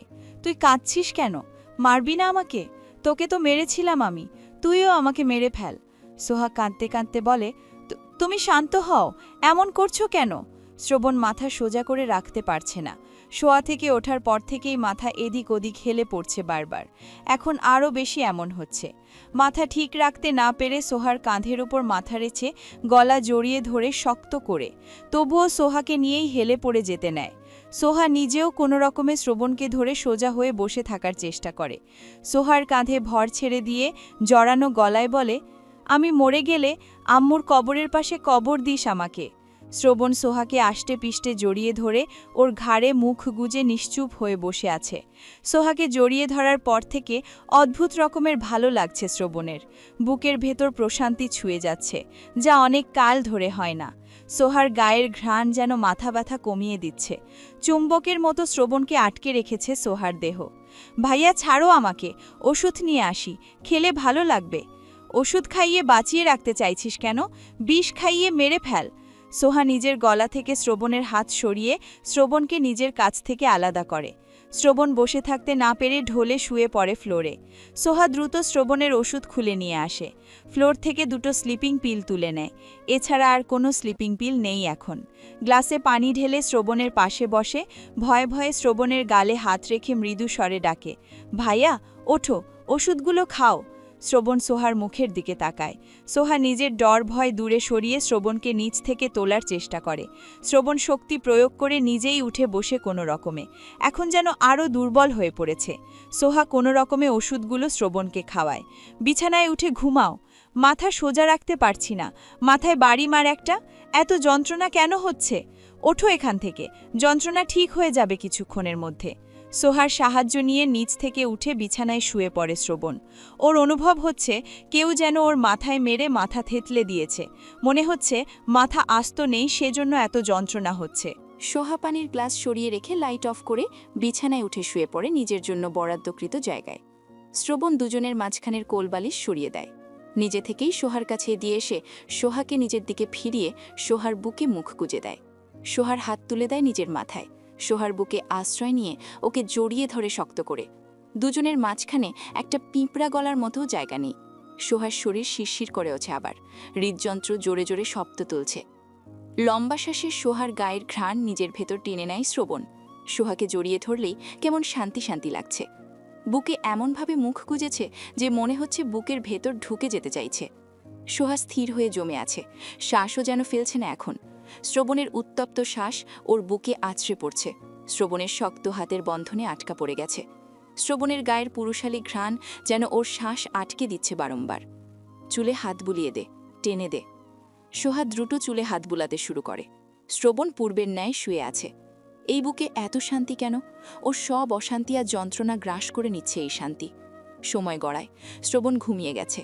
সোহা স্পষ্ট শুনতে পাচ্ছে শ্রবণের ভারী শ্বাস ফেলার শব্দ। শ্রবণ ঘুমিয়ে গেলেও এখনও সোহার বুকে মুখ গুজে ওকে জড়িয়ে ধরে আছে। সোহা ধীর হাতে চুলে হাত বুলিয়ে দিচ্ছে। ওর আর ঘুম আসছে না এখন। অন্ধকার রুমে শ্রবণের ভারী শ্বাস আর এসির মৃদু শব্দ ছাড়া আর কোনো শব্দ নেই। সোহার হৃদযন্ত্রের শব্দ এখন থেমে গেছে। শ্বাস প্রশ্বাস চলছে নিঃশব্দে, যেন একটু জোরে শ্বাস নিলেও শ্রবণের ঘুম ভেঙে যাবে। এসির ঠান্ডা বাতাসে শীত শীত লাগছে এখন। দুজনের শরীর ঠান্ডা হয়ে গেছে। সোহা পেছন থেকে ব্ল্যাঙ্কেট তুলে নেয় দুজনের গায়ের ওপর। পুনরায় শ্রবণের চুলে হাত বুলিয়ে দিতে শুরু করে। সোহার ঘুম ভেঙে যায়। প্রচণ্ড খিদে, পেট গুড়গুড় করছে। শুয়ে থাকতে থাকতে নিজেও ঘুমিয়ে গিয়েছিল ফজরের পরপর। শ্রবণও এখনও একইভাবে ঘুমিয়ে আছে, একটুও নড়াচড়া করেনি। সোহা শ্রবণের হাত ধরে নিজের ওপর থেকে সরিয়ে দিতে যাবে, তখনই ঘুম হালকা হয়ে আসে শ্রবণের। হাতটা শুধু একটু উঁচু করেছে, সরায়নি এখনও। শ্রবণ নড়ে চড়ে ওঠায় ভয়ে হাত ছেড়ে দেয় সোহা। শ্রবণ নিজে থেকেই সোহাকে ছেড়ে উল্টো ফিরে নিজের বালিশে চলে আসে। দুজনের মাঝখানে এখন প্রায় 2 হাতের মতো দূরত্ব তৈরি হয়েছে। সোহা সরে যেতেই যেন সোহার বুকে শূন্যতা ছড়িয়ে পড়ে। মাঝরাত থেকেই বুকে রাজত্ব করেছে শ্রবণ চৌধুরী, পুরোটা ছিল ওর দখলেই। সোহা শোয়া থেকে উঠে বসে। রুমে এখনও অন্ধকার। জানালার পর্দা ভেদ করে হালকা হালকা আলো রুমে প্রবেশ করেছে। সোহা ফ্রেশ হয়ে এসে ব্যালকনিতে দাঁড়ায়। বাইরে প্রখর রোদ, তপ্ত প্রকৃতি। বেলা বোধহয় অনেক হয়েছে। খিদের কারণে সোহার হাত পা কাঁপতে শুরু করেছে। এর আগে কোনোদিন এত সময় না খেয়ে থাকেনি। সেই গতকাল দুপুরে শেষ খেয়েছিল, তারপর আর খাওয়া হয়নি। ব্যালকনি থেকে রুমে ফিরে আসে। ব্যালকনির দরজা খোলা থাকায় রুম আলোকিত হয়েছে। শ্রবণ বালিশ জড়িয়ে ধরে ঘুমিয়ে আছে। সোহা শ্রবণের পারমিশন ছাড়া রুম থেকে বের হওয়ার সাহস পাচ্ছে না। এখন শ্রবণকে ডেকে ওর ঘুম ভাঙাতেও ইচ্ছে করছে না। আবার দেখা গেল ডেকে তুলেছে বলে রেগে গেল। রাতে যা শুরু করেছিল, ভয়ে তো সোহার প্রাণ যাই করছিল। সোহা বিছানার একপাশে বসে থাকে অনেকক্ষণ। খিদে আর সহ্য করতে পারছে না। বসা থেকে উঠে শ্রবণের শিওরে এসে দাঁড়ায়। ভয়ে ভয়ে মৃদু স্বরে ডাকে কয়েকবার, তবে শ্রবণের ঘুম ভাঙে না। তাহলে তখন তো হাত তোলার সঙ্গে সঙ্গেই ঘুম ভেঙে গিয়েছিল, তাহলে এখন ভাঙছে না কেন? রুমের লাইট অন করে পুনরায় শ্রবণের শিওরে এসে দাঁড়ায়। হাত দিয়ে শ্রবণের বাহুতে ধাক্কা দিয়ে কয়েকবার ডাকে। শ্রবণ নড়ে চড়ে বহু কষ্টে চোখের পাতা টেনে তুলে তাকানোর চেষ্টা করে। ঘুম জড়ানো ভারী গলায় বলে, কি হয়েছে? নিচে যাই। কেন? খেতে। খিদে পেয়েছে অনেক। শ্রবণ চোখ মেলে তাকায়। চোখ দুটো এখনও লাল টকটকে হয়ে আছে। চোখ আপনা আপনি বন্ধ হয়ে আসছে আবার। দুটো স্লিপিং পিলের প্রভাব কি এত দ্রুতই শেষ হয়? যাই। কটা বাজে? এগিয়ে গিয়ে ড্রেসিং টেবিলের ওপর রাখা নিজের ফোন হাতে নিয়ে সময় দেখে বলে, 12:14। শ্রবণ শোয়া থেকে উঠে বসে। মাথা এখনও ভার ভার হয়ে আছে। ঘুমের কারণে তাকাতে পারছে না। বিছানার সঙ্গে হেলান দিয়ে বসে থাকে কিছুক্ষণ। 2 হাতে চোখ ডলে চুল ঠিক করে। সোহার মুখের দিকে তাকিয়ে বলে, তোর প্রয়োজনীয় সবকিছু সুটকেসে গুছিয়ে নে। সোহা বিস্ময় নিয়ে বলে, কেন? চলে যাব। কোথায়? জাহান্নামে। জোরে বলায় চমকে ওঠে সোহা। শুকনো ঢোক গিলে মিনমিন করে বলে, সুটকেস তো আমার রুমেই রয়েছে। ওখানে আমার সুটকেস, ওটাতে গুছিয়ে নে। শ্রবণের হাত অনুসরণ করে সুটকেসের দিকে তাকায়। এখন আবার ওকে নিয়ে কোথায় যাবে? কি হলো? যা, দ্রুত কর। আমার গোসল করতে যতক্ষণ তোর সময় ততক্ষণ। সুটকেস গুছিয়ে নিজেও তৈরি হয়ে নিবি। শ্রবণ বিছানা থেকে নেমে হেলে দুলে ওয়াশরুমে প্রবেশ করে। গোসল না করলে মাথা ঠিক হবে না। রাতে কি করেছে তার অর্ধেক মনে আছে আর বাকি অর্ধেক ভুলে গেছে। সোহা বন্ধ দরজার দিকে তাকিয়ে সুটকেসের দিকে এগিয়ে আসে। এটাতে ওর কাপড় চোপড় তুললে শ্রবণেরগুলো কোথায় নেবে? শ্রবণ লম্বা শাওয়ার নিয়ে ওয়াশরুম থেকে বেরিয়ে আসে। কাভার থেকে প্যান্ট শার্ট বের করে পরে নেয়। ওর তৈরি হতে খুব একটা সময় লাগে না। তৈরি হয়ে সোহার দিকে ঘুরে দাঁড়ায়। সোহা সুটকেসের কাছে চুপচাপ দাঁড়িয়ে আছে। তোমারগুলো লাগবে না, হয়েছে তোর? মাথা নাড়ে সোহা। শ্রবণ নিজের ফোন আর ওয়ালেট পকেটে ভরে নেয়। গাড়ির চাবি হাতে নিয়ে দরজার দিকে এগিয়ে বলে, সুটকেস নিয়ে আয়। সোহা ফোন আর সুটকেস নিয়ে শ্রবণের পেছন পেছন রুম থেকে বের হয়। করিডোরে এসে দাঁড়িয়ে যায় শ্রবণ। সোহা পাশে আসতেই ওর হাত থেকে সুটকেস নিজের হাতে নেয়। অন্য হাতে মুঠো করে ধরে সোহার হাত, তারপর হাঁটা শুরু করে সিঁড়ির দিকে। সোহা শ্রবণের মতলব কিছুই বুঝতে পারছে না। কি করতে চাইছে ও? ড্রয়িং রুমে আসতেই সামাদ চৌধুরীর সামনে পড়েন দুজনকে এভাবে দেখে বিস্ময় নিয়ে বলেন, কোথায় যাচ্ছ তোমরা? শ্রবণ গম্ভীর স্বরে বলে, ফ্ল্যাটে ফিরে যাচ্ছি। কেন? এখানে থাকতে পারবো না আমি এইসব শয়তানগুলোর সঙ্গে। এখানে আমি আর আসবো না, সোহাও আসবে না। ওরা যেই বাড়িতে থাকবে, শ্বাস প্রশ্বাস নেবে, সেই বাড়ির বাতাসও বিষাক্ত। আমি এই বাড়িতে থাকলে অল্প দিনেই মরে যাব। ওদের না জ্বালিয়ে তো আমি মরতে পারি না। শামীম রেজা চৌধুরী ফোনে কথা বলতে বলতে বাড়ির ভেতর প্রবেশ করছিলেন। বড় ছেলেকে দেখে পা দুটো থেমে যায় ওনার। শ্রবণ ওনার দিকে তাকিয়ে বলে, আগামীকাল অফিসে আসছি আমি। হিসাব না মিললে হিসাব তোর পেছন দিয়ে ভরে দিয়ে আসব। দাদার দিকে তাকিয়ে বলে, আসছি দাদা ভাই, ভালো থেকো। সুটকেস আর সহাতে টেনে নিয়ে বাইরের দিকে এগিয়ে যায় দ্রুত পায়ে। এই বাড়িতে আর এক রাত থাকলে সত্যি সত্যি পাগল হয়ে যাবে শ্রবণ। এইসব খবিশ আর ইবলিস শয়তানদের সঙ্গে আর এক রাতও থাকবে না। গ্যারেজ থেকে নিজের ব্ল্যাক মার্সিডিজ বেঞ্চ বের করে নিয়ে আসে শ্রবণ। পাশের দরজা খুলে দিয়ে সোহাকে উঠে বসতে বলে। সোহা উঠে বসতেই গাড়ি বাড়ির গেট পেরিয়ে বেরিয়ে যায়। পেছন থেকে তাকিয়ে রইলেন সামাদ চৌধুরী। ওরা যেখানেই থাকুক, শুধু একে অপরের সঙ্গে ভালো থাকুক। শ্রবণের গাড়ি এসে থামে একটা রেস্টুরেন্টের সামনে। ভেতর থেকে বেরিয়ে এসে সোহাকে বের হতে বলে। সোহা বেরিয়ে আসতেই ওকে নিয়ে ভেতরে প্রবেশ করে। দুজন বসে মুখোমুখি হয়ে। শ্রবণ নিজেই অর্ডার দেয় খাবার। দুপুর হয়েই গেছে, তাই ভারী খাবার অর্ডার দিয়েছে। খাবার আসতেই দুজন খাওয়া শুরু করে। সোহার ভীষণ খিদে পেয়েছে। বেচারি মুখে দিচ্ছে আর গিলছে। টেবিলের সব খাবার আজকে একাই খেয়ে সাবার করে দেবে বোধহয়। শ্রবণ আস্তে ধীরেই খাচ্ছে। ওর না খেয়ে থাকার অভ্যেস আগে থেকেই আছে। শ্রবণের আগে সোহার খাওয়া শেষ। যা যা দিয়েছিল ওকে সব খেয়ে ফেলেছে। শেষে হাত ধুয়ে পানি খেয়ে চেয়ারে গায়ে এলিয়ে দেয়। শ্রবণ ওর দিকে তাকিয়ে বলে, আরও খাবি? সোহা দুদিকে মাথা নাড়ে। ওর পেটে আর জায়গা নেই। এখন এক চুল নড়তেও ইচ্ছে করছে না। শুয়ে পড়লে একটু আরাম লাগত। তোর মা খালা ডাইনি আর তুই রাক্ষসী। রাক্ষসীও বোধহয় তোর চেয়ে আস্তে খায়। সোহা বলে না কিছু। খিদের জ্বালা যে কি সেটা আজকে হাড়ে হাড়ে টের পেয়েছে। খাওয়া শেষ করে বিল পে করে সোহাকে নিয়ে রেস্টুরেন্ট থেকে বেরিয়ে আসে।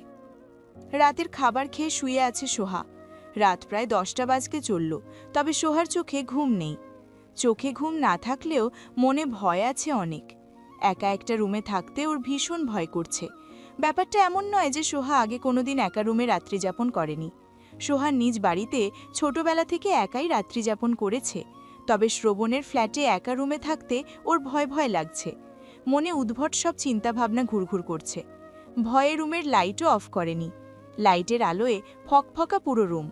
সোহা ভয়ে ভয়ে একটু পরপর এদিক ওদিক তাকাচ্ছে, আবার চোখ বন্ধ করে নিচ্ছে। ওর মনে হচ্ছে আশেপাশে কেউ আছে। এই বুঝি ভয়ঙ্কর চেহারা নিয়ে ওর সামনে এসে দাঁড়ালো। ছুটে এসে ওর গলা চেপে ধরল। ঘুমোতেও পারছে না ভয়ে। ফ্ল্যাটে ফিরে শ্রবণ সোহাকে বলেছিল, তুই ওই রুমে থাকবি, ভুলেও আমার রুমে প্রবেশ করবি না আমার পারমিশন ছাড়া। বলেই গটগট করে হেঁটে নিজের রুমে ঢুকে গিয়েছিল। সোহা হাঁ করে ওর যাওয়ার পথে তাকিয়েছিল অনেকক্ষণ। টিকটিকির ঠিক ঠিক শুনে ভয়ে শোয়া থেকে উঠে বসে সোহা। ভীত সন্ত্রস্ত হয়ে আশেপাশে তাকায়। টিকটিকির এই ঠিক ঠিক ওকে আরও ভয় পাইয়ে দিচ্ছে। কেমন ভুতুরে পরিবেশ তৈরি করছে। এমনিতেই গা ছমছম করছে আসার পর থেকেই। টিকটিকি পুনরায় ঠিক ঠিক করতেই বিছানা থেকে নেমে এক দৌড়ে শ্রবণের রুমে প্রবেশ করে। শ্রবণ ফোনে কথা বলছিল। সোহাকে দৌড়ে আসতে দেখে ফোন মিউট করে দাঁতে দাঁত পিষে বলে, তোকে কি বলেছিলাম, ভুলে গেছিস? এখানে এসেছিস কেন? বের হ। শেষের শব্দ ধমক দিয়ে উচ্চারণ করে। সোহা কেঁপে ওঠে ধমক খেয়ে। টলমলে চোখে তাকিয়ে জড়ানো গলায় বলে, ওই রুমে ভয় করছে আমার। কেন, ভূত বসে আছে নাকি তোর ঘাড় মটকানোর জন্য? সোহা বলে না কিছু। শ্রবণ পুনরায় বলে, যা এখান থেকে, তোর মা খালা ডাইনি আর তুই রাক্ষুসী। রাক্ষুসীও বোধহয় তোর চেয়ে বেশি ক্ষমায় থাকবে। গিয়ে চুপচাপ ঘুমা। সোহা কাঁদো কাঁদো গলায় বলে, ওই রুমে আমি একা একা থাকতে পারবো না, ভীষণ ভয় করছে। তোর সঙ্গে আমি থাকতে পারবো না। তোর গার্ড না আমি যে তোকে পাহারা দেব? আমি এই রুমে থাকি। এই কি রে তুই দেখছি, তোর মা খালার মতো হয়ে গেছিস? পুরুষ মানুষ ছাড়া থাকতেই পারিস না? সোহার কান ঝাঁঝা করে ওঠে শ্রবণের কথা শুনে। এই ছেলে নিজেকে ভাবেটা কি? নিহাতি ভয় পাচ্ছে বলে এই রুমে এসেছে, নয়তো জীবনেও আসতো না। ওর মতো বদলোকের কাছে কে আসতে চায়? অন্তত সোহা চায় না। নিজেকে সামলে দ্রুত দুদিকে মাথা নেড়ে বলে, না এমন কিছু না, ওই রুমে একা একা ভয় লাগছে। তুমি বিছানায় থাকো, আমি নিচে বিছানা করে থাকি। না, বের হ আমার রুম থেকে, দ্বিতীয়বার যেন তোকে এই রুমে না দেখি। শ্রবণের রাগী স্বর শুনে চুপসে যায় সোহা। আর কিছু বলার সাহস পাচ্ছে না। ওই রুমে ফিরে যাওয়ারও সাহস হচ্ছে না। পাশাপাশি রুম হলেও একটা কথা ছিল, এই রুমের চেয়ে বেশ কিছুটা দূরত্ব ওই রুমের। পাশের রুমটা শ্রবণের স্টাডি রুম। যাচ্ছিস না কেন? আমাকে বাড়িতে যেতে দাও। শ্রবণ বিছানা থেকে নেমে তেড়ে আসে সোহার দিকে। সোহা ভয় পেছাতে পেছাতে দেওয়ালের সঙ্গে ঠেকে যায়। শ্রবণ সোহার সামনে দাঁড়ায়, একদম কাছাকাছি। সোহা ভয়ে মুখ তুলে তাকাচ্ছে না। শ্রবণ সোহার চোয়াল চেপে ধরে মুখ উঁচু করে চোখে চোখ রেখে দাঁতে দাঁত পিষে বলে, ওই বাড়িতে তো দূর, তুই এই ফ্ল্যাটের বাইরেও যেতে পারবি না। আরেকবার ওই বাড়িতে যাওয়ার কথা মুখ দিয়ে বের করলে তোর জিহ্বার টেনে ছিঁড়ে ফেলব। সোহা ফ্যালফ্যাল করে তাকিয়ে থাকে, চোখ দুটো পানিতে টুইটুম্বর। শ্রবণ আগের মতো একই সুরে বলে, যা গিয়ে ঘুমা, রাতে আমার গায়ে ছোঁনা দিলে পাছায় লাথি দিয়ে রুম থেকে বের করে দেব। সোহাকে ছেড়ে পুনরায় বিছানায় বসে হেডবোর্ডের সঙ্গে হেলান দিয়ে। সোহা কিছু সময় দাঁড়িয়ে থেকে ধীর পায়ে হেঁটে এসে বিছানায় উঠে শুয়ে পড়ে কিনার ঘেঁষে। ভয়ে ওর আত্মাসহ শরীর এখনও কাঁপছে। শয়তানটা কথায় কথায় তেড়ে এসে গলা আর চোয়াল চেপে ধরে। গতরাতে নিজেই জাপটে ধরে ঘুমিয়ে এখন এসেছে ছোঁয়া নিয়ে কথা বলতে। ওকে ছোঁয়া তো দূরে থাক, ওর চেহারাও দেখতে চায় না সোহা। নিজেই তো জোর করে নিয়ে এসে আটকে রেখেছে, এখন আলাদা রুমে রেখে ভূতের ভয় দেখিয়ে মারতেও চায়। সকালে সোহার ঘুম ভাঙার পর চোখ মেলে তাকিয়ে দেখে শ্রবণ ড্রেসিং টেবিলের সামনে দাঁড়িয়ে তৈরি হচ্ছে। এই ছেলে প্রত্যেকদিন এত সকাল সকাল কিভাবে ঘুম থেকে উঠে যায় সোহা বুঝতে পারে না। রাতে ঘুমায়ও দেরি করে, আবার সকালে দ্রুত উঠে যায়। শুধু গতকাল বেলা করে ঘুম থেকে উঠেছিল। সোহা শোয়া থেকে উঠে বিছানে গুছিয়ে ওয়াশরুমে প্রবেশ করে। মাথা ভার ভার হয়ে আছে আজ। রাতে টেনশনে ঘুমই হয়নি ভালোভাবে। শ্রবণ শোয়ার পর মাঝখান থেকে কোলবালিশ সরিয়ে দিয়েছিল।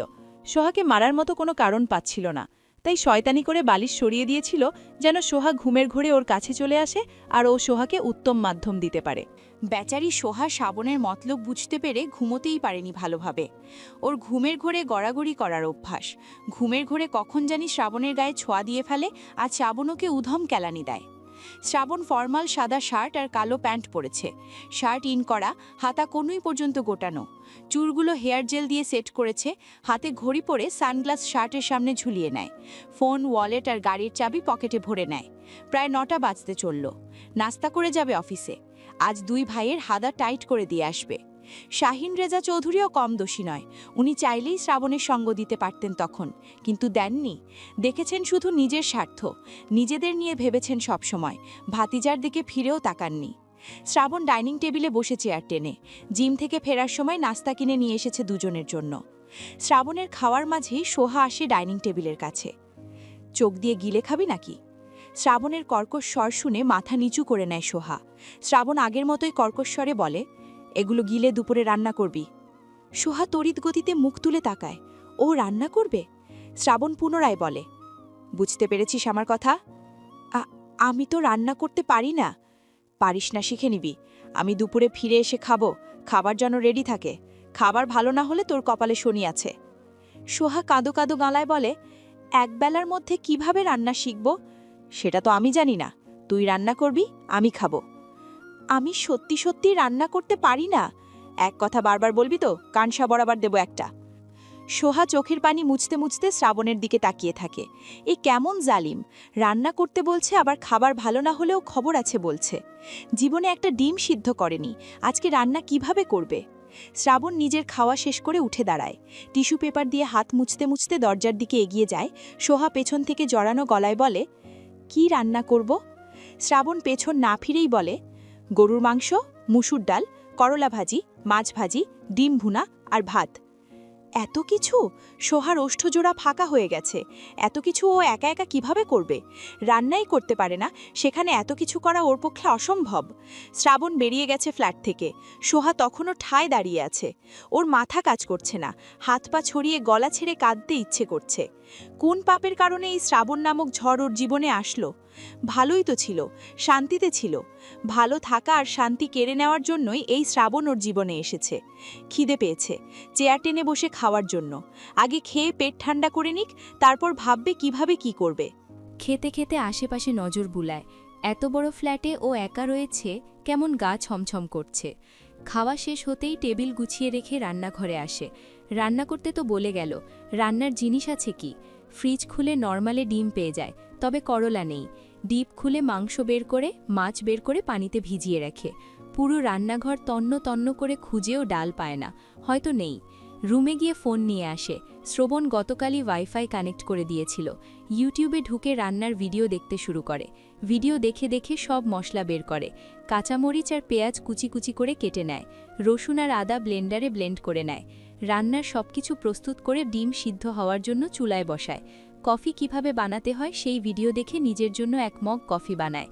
কফি খেতে খেতে মাংস রান্নার ভিডিও আবার দেখতে শুরু করে। রান্না ভালো না হলে শ্রবণ খাবার না খেয়ে ওকেই চিবিয়ে খেয়ে ফেলবে।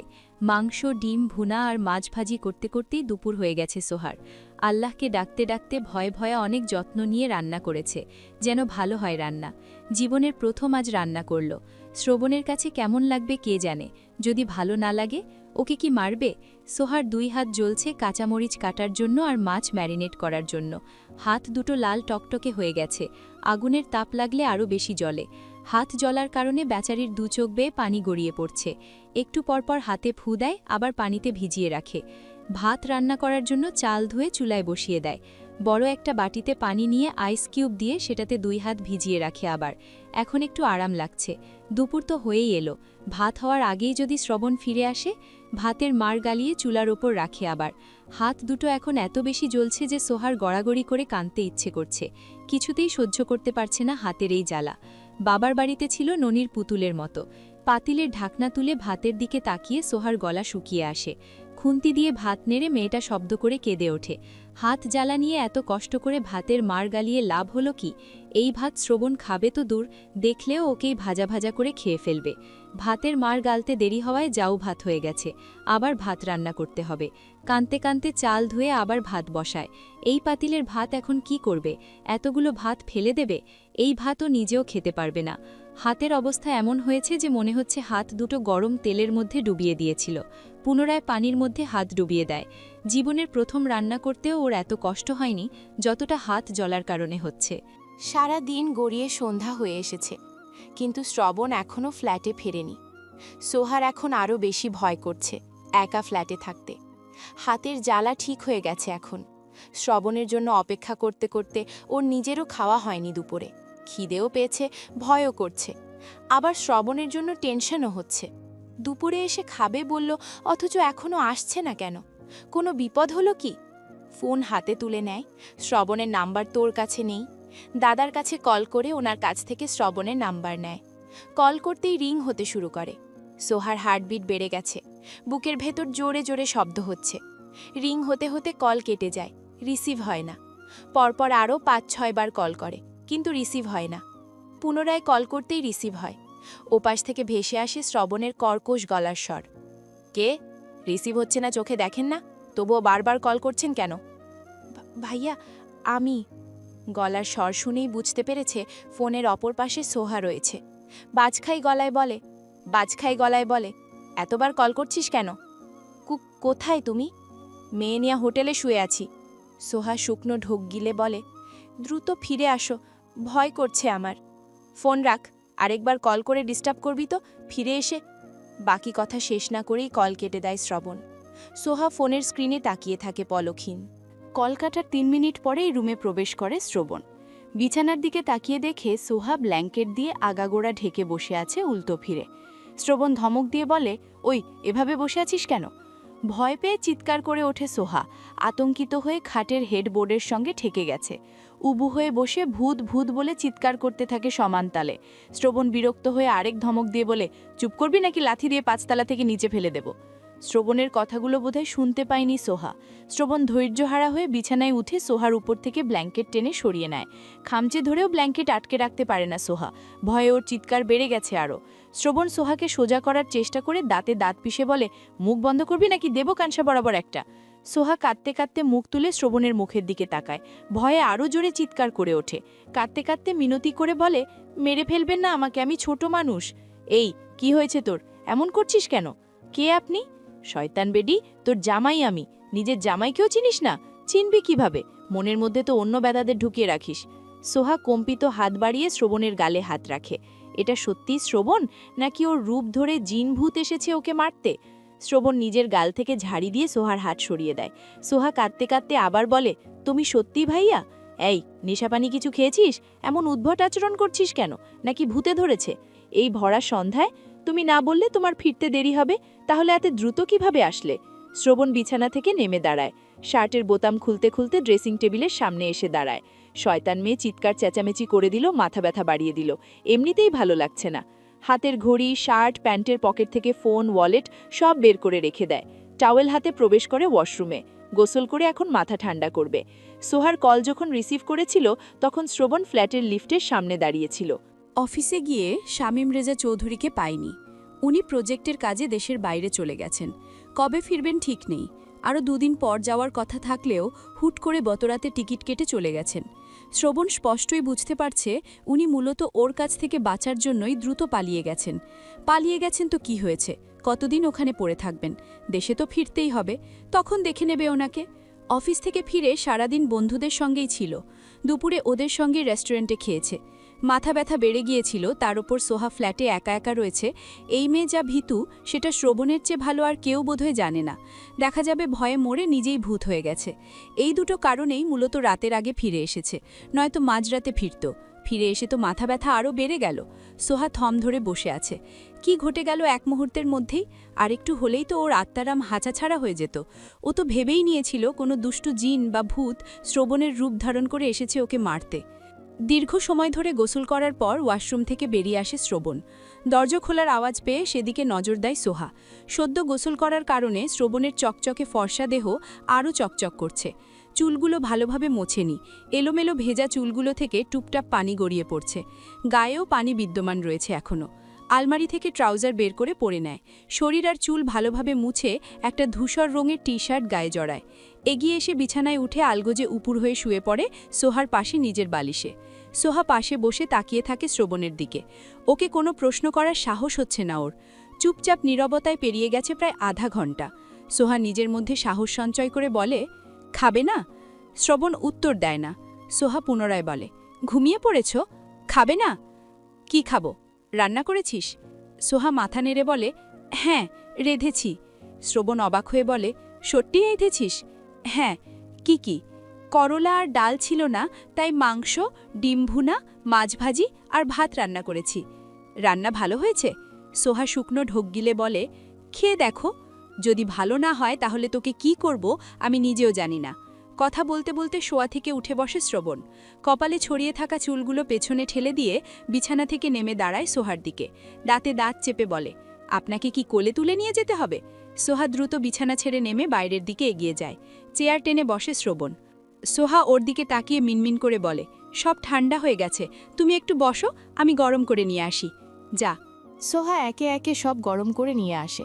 অদক্ষ হাত হওয়ায় বেশ সময় লেগে গেছে সব গরম করতে। প্লেট ধুয়ে এনে শ্রবণের জন্য খাবার বেড়ে দেয়। শ্রবণ মাছ, ডিম ভুনা কিছুই নেয়নি, শুধু মাংস দিতে বলেছে। গম্ভীর চোখ মুখে সোহার মুখের দিকে তাকিয়ে প্লেটে হাত দেয় খাওয়ার জন্য। সোহা মনে মনে আল্লাহকে ডাকছে। প্রথম লোকমা মুখে পুড়ে স্থির হয়ে যায় শ্রবণ। কপাল ভ্রু কুচকে সোহার মুখের দিকে তাকায়। ওর মুখের দিকে তাকিয়ে থেকেই মুখের খাবার শেষ করে আবার মুখে পুড়ে দেয়। ভয়ে সোহার হাত মৃদু কাঁপছে, সঙ্গে ঘামছেও। শ্রবণ প্লেটের দিকে তাকিয়ে গম্ভীর স্বরে বলে, তোকে কে রান্না করে দিয়েছে? কেউ না। মিথ্যে বলছিস কেন? সত্যিই কেউ দেয়নি। তুমি তো বাইরে থেকে দরজা লাগিয়ে রেখে গিয়েছিলে। বাইরে থেকে কেউ ভেতরে কিভাবে আসবে বন্ধ দরজা দিয়ে? রান্না শিখলে কিভাবে? ইউটিউব থেকে। শ্রবণ আর কিছু না বলে খাওয়া চালিয়ে যায়। মন্দ হয়নি রান্না, ভালোই লাগছে খেতে। প্রথমবার হিসেবে অনেক ভালো রেঁধেছে। শ্রবণের খাওয়া অর্ধেকের বেশি শেষ, তখন সোহার দিকে চোখ পড়ে আবার। কপাল ভ্রু কুঁচকে রেখে গম্ভীর স্বরে বলে, খেয়েছিস? দুদিকে মাথা নাড়ে সোহা। দুপুরে খাসনি? না। কেন? তোমার জন্য অপেক্ষা করছিলাম। কেন? জামাইয়ের জন্য দরদ উথলে পড়ছিল নাকি? সোহা চুপ হয়ে থাকে। খেতে বস। সোহা দ্রুত চেয়ার টেনে বসে খাওয়ার জন্য। খিদে ওর পেট চো চো করছে। এতক্ষণ শ্রবণের ভয়ে বসছিল না। শ্রবণ খাওয়া শেষ করেই বসা থেকে উঠে রুমের দিকে পা বাড়ায়। সোহা পেছন থেকে বলে, আগেই যেও না, একটু এখানে বসে থাকো। শ্রবণ ঘাড় কাত করে সোহার দিকে তাকিয়ে বলে, কেন? ভয় লাগে। 2 মিনিট বসো, আমার খাওয়া হয়ে যাবে। শ্রবণ 2 সেকেন্ডও দাঁড়ায় না, ধূপধাপ পা ফেলে রুমের দিকে এগিয়ে যায়। সোহা পেছন থেকে ফ্যাল করে তাকিয়ে থাকে। একটু দাঁড়ালে কি হতো? ভয়ে ভয়ে দ্রুত খাওয়া শেষ করে সোহা। প্রায় দৌড়ে দৌড়ে বাকি খাবার ফ্রিজে তুলে রেখে দেয়। ডাইনিং টেবিল না গুছিয়ে রেখে এক দৌড়ে রুমে প্রবেশ করে। শ্রবণ গ্লাস হাতে দাঁড়িয়ে আছে, হয়তো ওষুধ খেলো। সোহার দিকে তাকিয়ে বলে, কি রে, ম্যারাথন রেসে অংশ নিয়েছিস নাকি? সোহা দুদিকে মাথা নাড়িয়ে শোয়ার জন্য বিছানা ঠিক করে দেয়। শ্রবণ গ্লাস রেখে বিছানায় উঠে শুয়ে পড়ে। মাথা ব্যথা কমলেও একেবারে কমেনি। জ্বর উঠবে বোধহয়। মাথা কেমন ঝিমঝিম করছে দুপুরের পর থেকে। জ্বর আসলেই সারে সর্বনাশ। সোহা কপাল ভ্রু কিঞ্চিত কুচকে তাকিয়ে আছে শ্রবণের দিকে। আজকে এত দ্রুত শুয়ে পড়ল? সোহাকে নিজের দিকে তাকিয়ে থাকতে দেখে শ্রবণ ধমক দিয়ে বলে, চোখ দিয়ে গিলে খাবি নাকি এখন? খাবার খেয়েছিস তো, এখন ঘুমা, ডাইনির 2 নাম্বার বাচ্চা। সোহা ফ্রেশ হয়ে এসে রুমের লাইট অফ করে ফোনের ফ্ল্যাশ অন করে বিছানায় উঠে ব্ল্যাঙ্কেট দিয়ে বুক পর্যন্ত ঢেকে শুয়ে পড়ে। ওর এখন ঘুম আসছে না, তাই উল্টো ফিরে ফেসবুক লগ ইন করে। রিলস দেখা ছাড়া দেখার মতো আর কিছু নেই ওর। রান্নার কথা খেয়াল হতেই ঘাড় ঘুরিয়ে শ্রবণের দিকে তাকায়। রান্না নিয়ে অনেক ভয়ে ছিল, কিন্তু শ্রবণ সেরকম কিছু বলেনি বা করেনি। রান্না হয়তো ওর কাছে ভালো লেগেছে, তাই চুপচাপ আছে। ঘাড় ঘুরিয়ে নেয় আবার। ফেসবুক থেকে বেরিয়ে ইউটিউবে প্রবেশ করে রান্নার ভিডিও দেখার জন্য। শ্রবণ উপর হয়ে 2 হাতে মাথার চুল টেনে ধরে রেখেছে। এই মাথাটা বরাবর ওর সঙ্গে বেইমানি করে। এত যন্ত্রণাদায়কে যা বলার মতো না। মাঝে মধ্যে ইচ্ছে করে শরীর থেকে মাথা আলাদা করে ফেলতে। না থাকবে মাথা আর না করবে ব্যথা। ঘড়ির কাঁটা ঘুরতে ঘুরতে রাতের শেষ প্রহরে চলে এসেছে। শ্রবণের ছটপটানি আর হালকা গোঙানির আওয়াজে সোহার ঘুম হালকা হয়ে আসে। কান খাড়া করতেই আওয়াজ আরও স্পষ্ট হয়। চোখ মেরে তাকায় অন্ধকারের মধ্যে। শ্রবণ তো ঘুমের মধ্যে এমন শব্দ করে না, এখন পর্যন্ত সোহা শোনেনি। মাঝে মধ্যে চিৎকার করে ওঠে শুধু। ফোনের ফ্ল্যাশ অন করে বিছানা ছেড়ে নেমে দাঁড়ায়। ঘুরে এসে রুমের লাইট অন করে শ্রবণের দিকে তাকায়। কেমন যেন অদ্ভুত আচরণ করছে আজ। কয়েকবার ডেকেও সাড়া পায় না শ্রবণের কাছ থেকে। গায়ে হাত দেয় ধাক্কা গিয়ে ডাকার জন্য, কিন্তু গায়ে হাত দিয়ে চমকে ওঠে সোহা। জ্বরে শ্রবণের গা পুড়ে যাচ্ছে। কপালে হাত রেখে জ্বরের মাত্রা আরও ভালোভাবে বুঝতে পারে। সঙ্গে এটাও বুঝতে পারে এই মাত্রাতিরিক্ত জ্বরের কারণে এমন অদ্ভুত আচরণ করছে ঘুমের মধ্যে। গায়ে ধাক্কা দিয়ে আরও কয়েকবার ডাকার পর পিটপিট করে তাকায় শ্রবণ। জ্বরের কারণে চোখ মেলতে পারছে না। নিজের রুমে মেয়ে মানুষ দেখে জ্বরের ঘরেই বকা দিয়ে বলে, এই মহিলা, আপনি আমার রুমে কি করছেন? বের হন আমার রুম থেকে। আমার ফ্ল্যাটে আসার সাহস হলো কিভাবে আপনার? ভেতরে কিভাবে আসলেন? সোহা ধীর স্বরে মালে, তুমি আমাকে চিনতে পারছো না? না। কে আপনি? আমি সোহা। কোন সোহা? এই ডাইনির বাচ্চা। তুই এখানে কেন? বের হ আমার ফ্ল্যাট থেকে। তুমি তো আমাকে নিয়ে এসেছো। আমি নিয়ে এসেছি? কেন নিয়ে এসেছি? ভুলে গেছো সব? ভালোভাবে মনে করার চেষ্টা করো। আমি তোমার ওয়াইফ। শ্রবণ অবাক হয়ে চোখ টেনে তোলার চেষ্টা করে সোহার দিকে তাকিয়ে বলে, আমি বিয়ে করেছি? হ্যাঁ। কবে? অনেক দিন হয়েছে। শোভন ভাবুক হয়ে যায়। কবে বিয়ে করেছে ভাবতে শুরু করে। কিছুতেই মনে পড়ছে না কবে বিয়ে করেছে। ওর বউ আছে। আশ্চর্য, যেই ছেলে মেয়েদের থেকে 100 হাত দূরে থাকে সে বিয়ে করেছে। জ্বরের ঘোরে শ্রবণের অবস্থা নেশাখোর মাতালের মতো। জ্বরের তীব্রতায় ছটপট করছে, উল্টাপাল্টা কথা বলছে বিড়বিড় করে, আবার ফাঁকে ফাঁকে কাকে যেন গালি দিচ্ছে। বউয়ের কথা ভাবতে গিয়ে এখন সেটাও ভুলে গেছে। কিটবক্স বের করে জ্বরের ওষুধ খোঁজে। H+ ট্যাবলেট আছে 2টো। ওখান থেকে একটা বের করে শ্রবণের শিওরে দাঁড়ায়। এখন ঔষধটা খাওয়ানো গেলেই হয়। ওঠো, ঔষধ খাও, জ্বর ভালো হয়ে যাবে।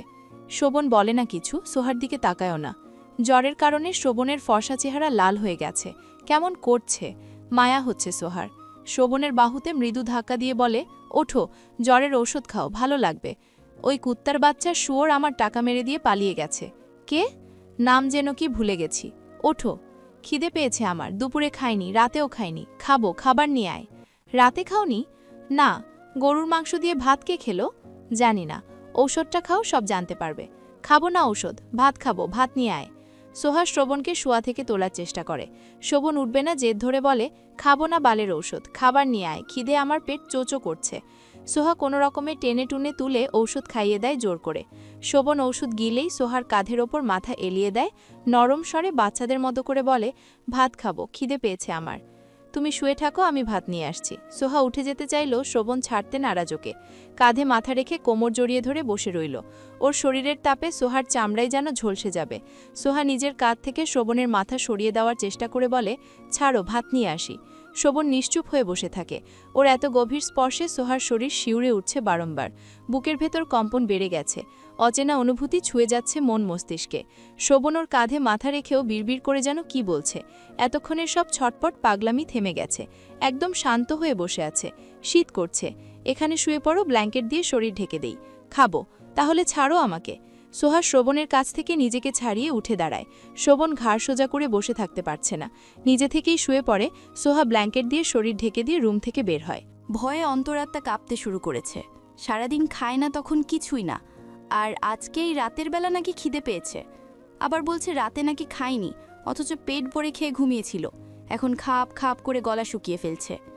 ভয়ে ভয়ে ভাত আর তরকারি গরম করে রুমে ফিরে আসে। ওঠো, ভাত নিয়ে এসেছি। শ্রবণ শরীর টেনে নিয়ে উঠে বসে।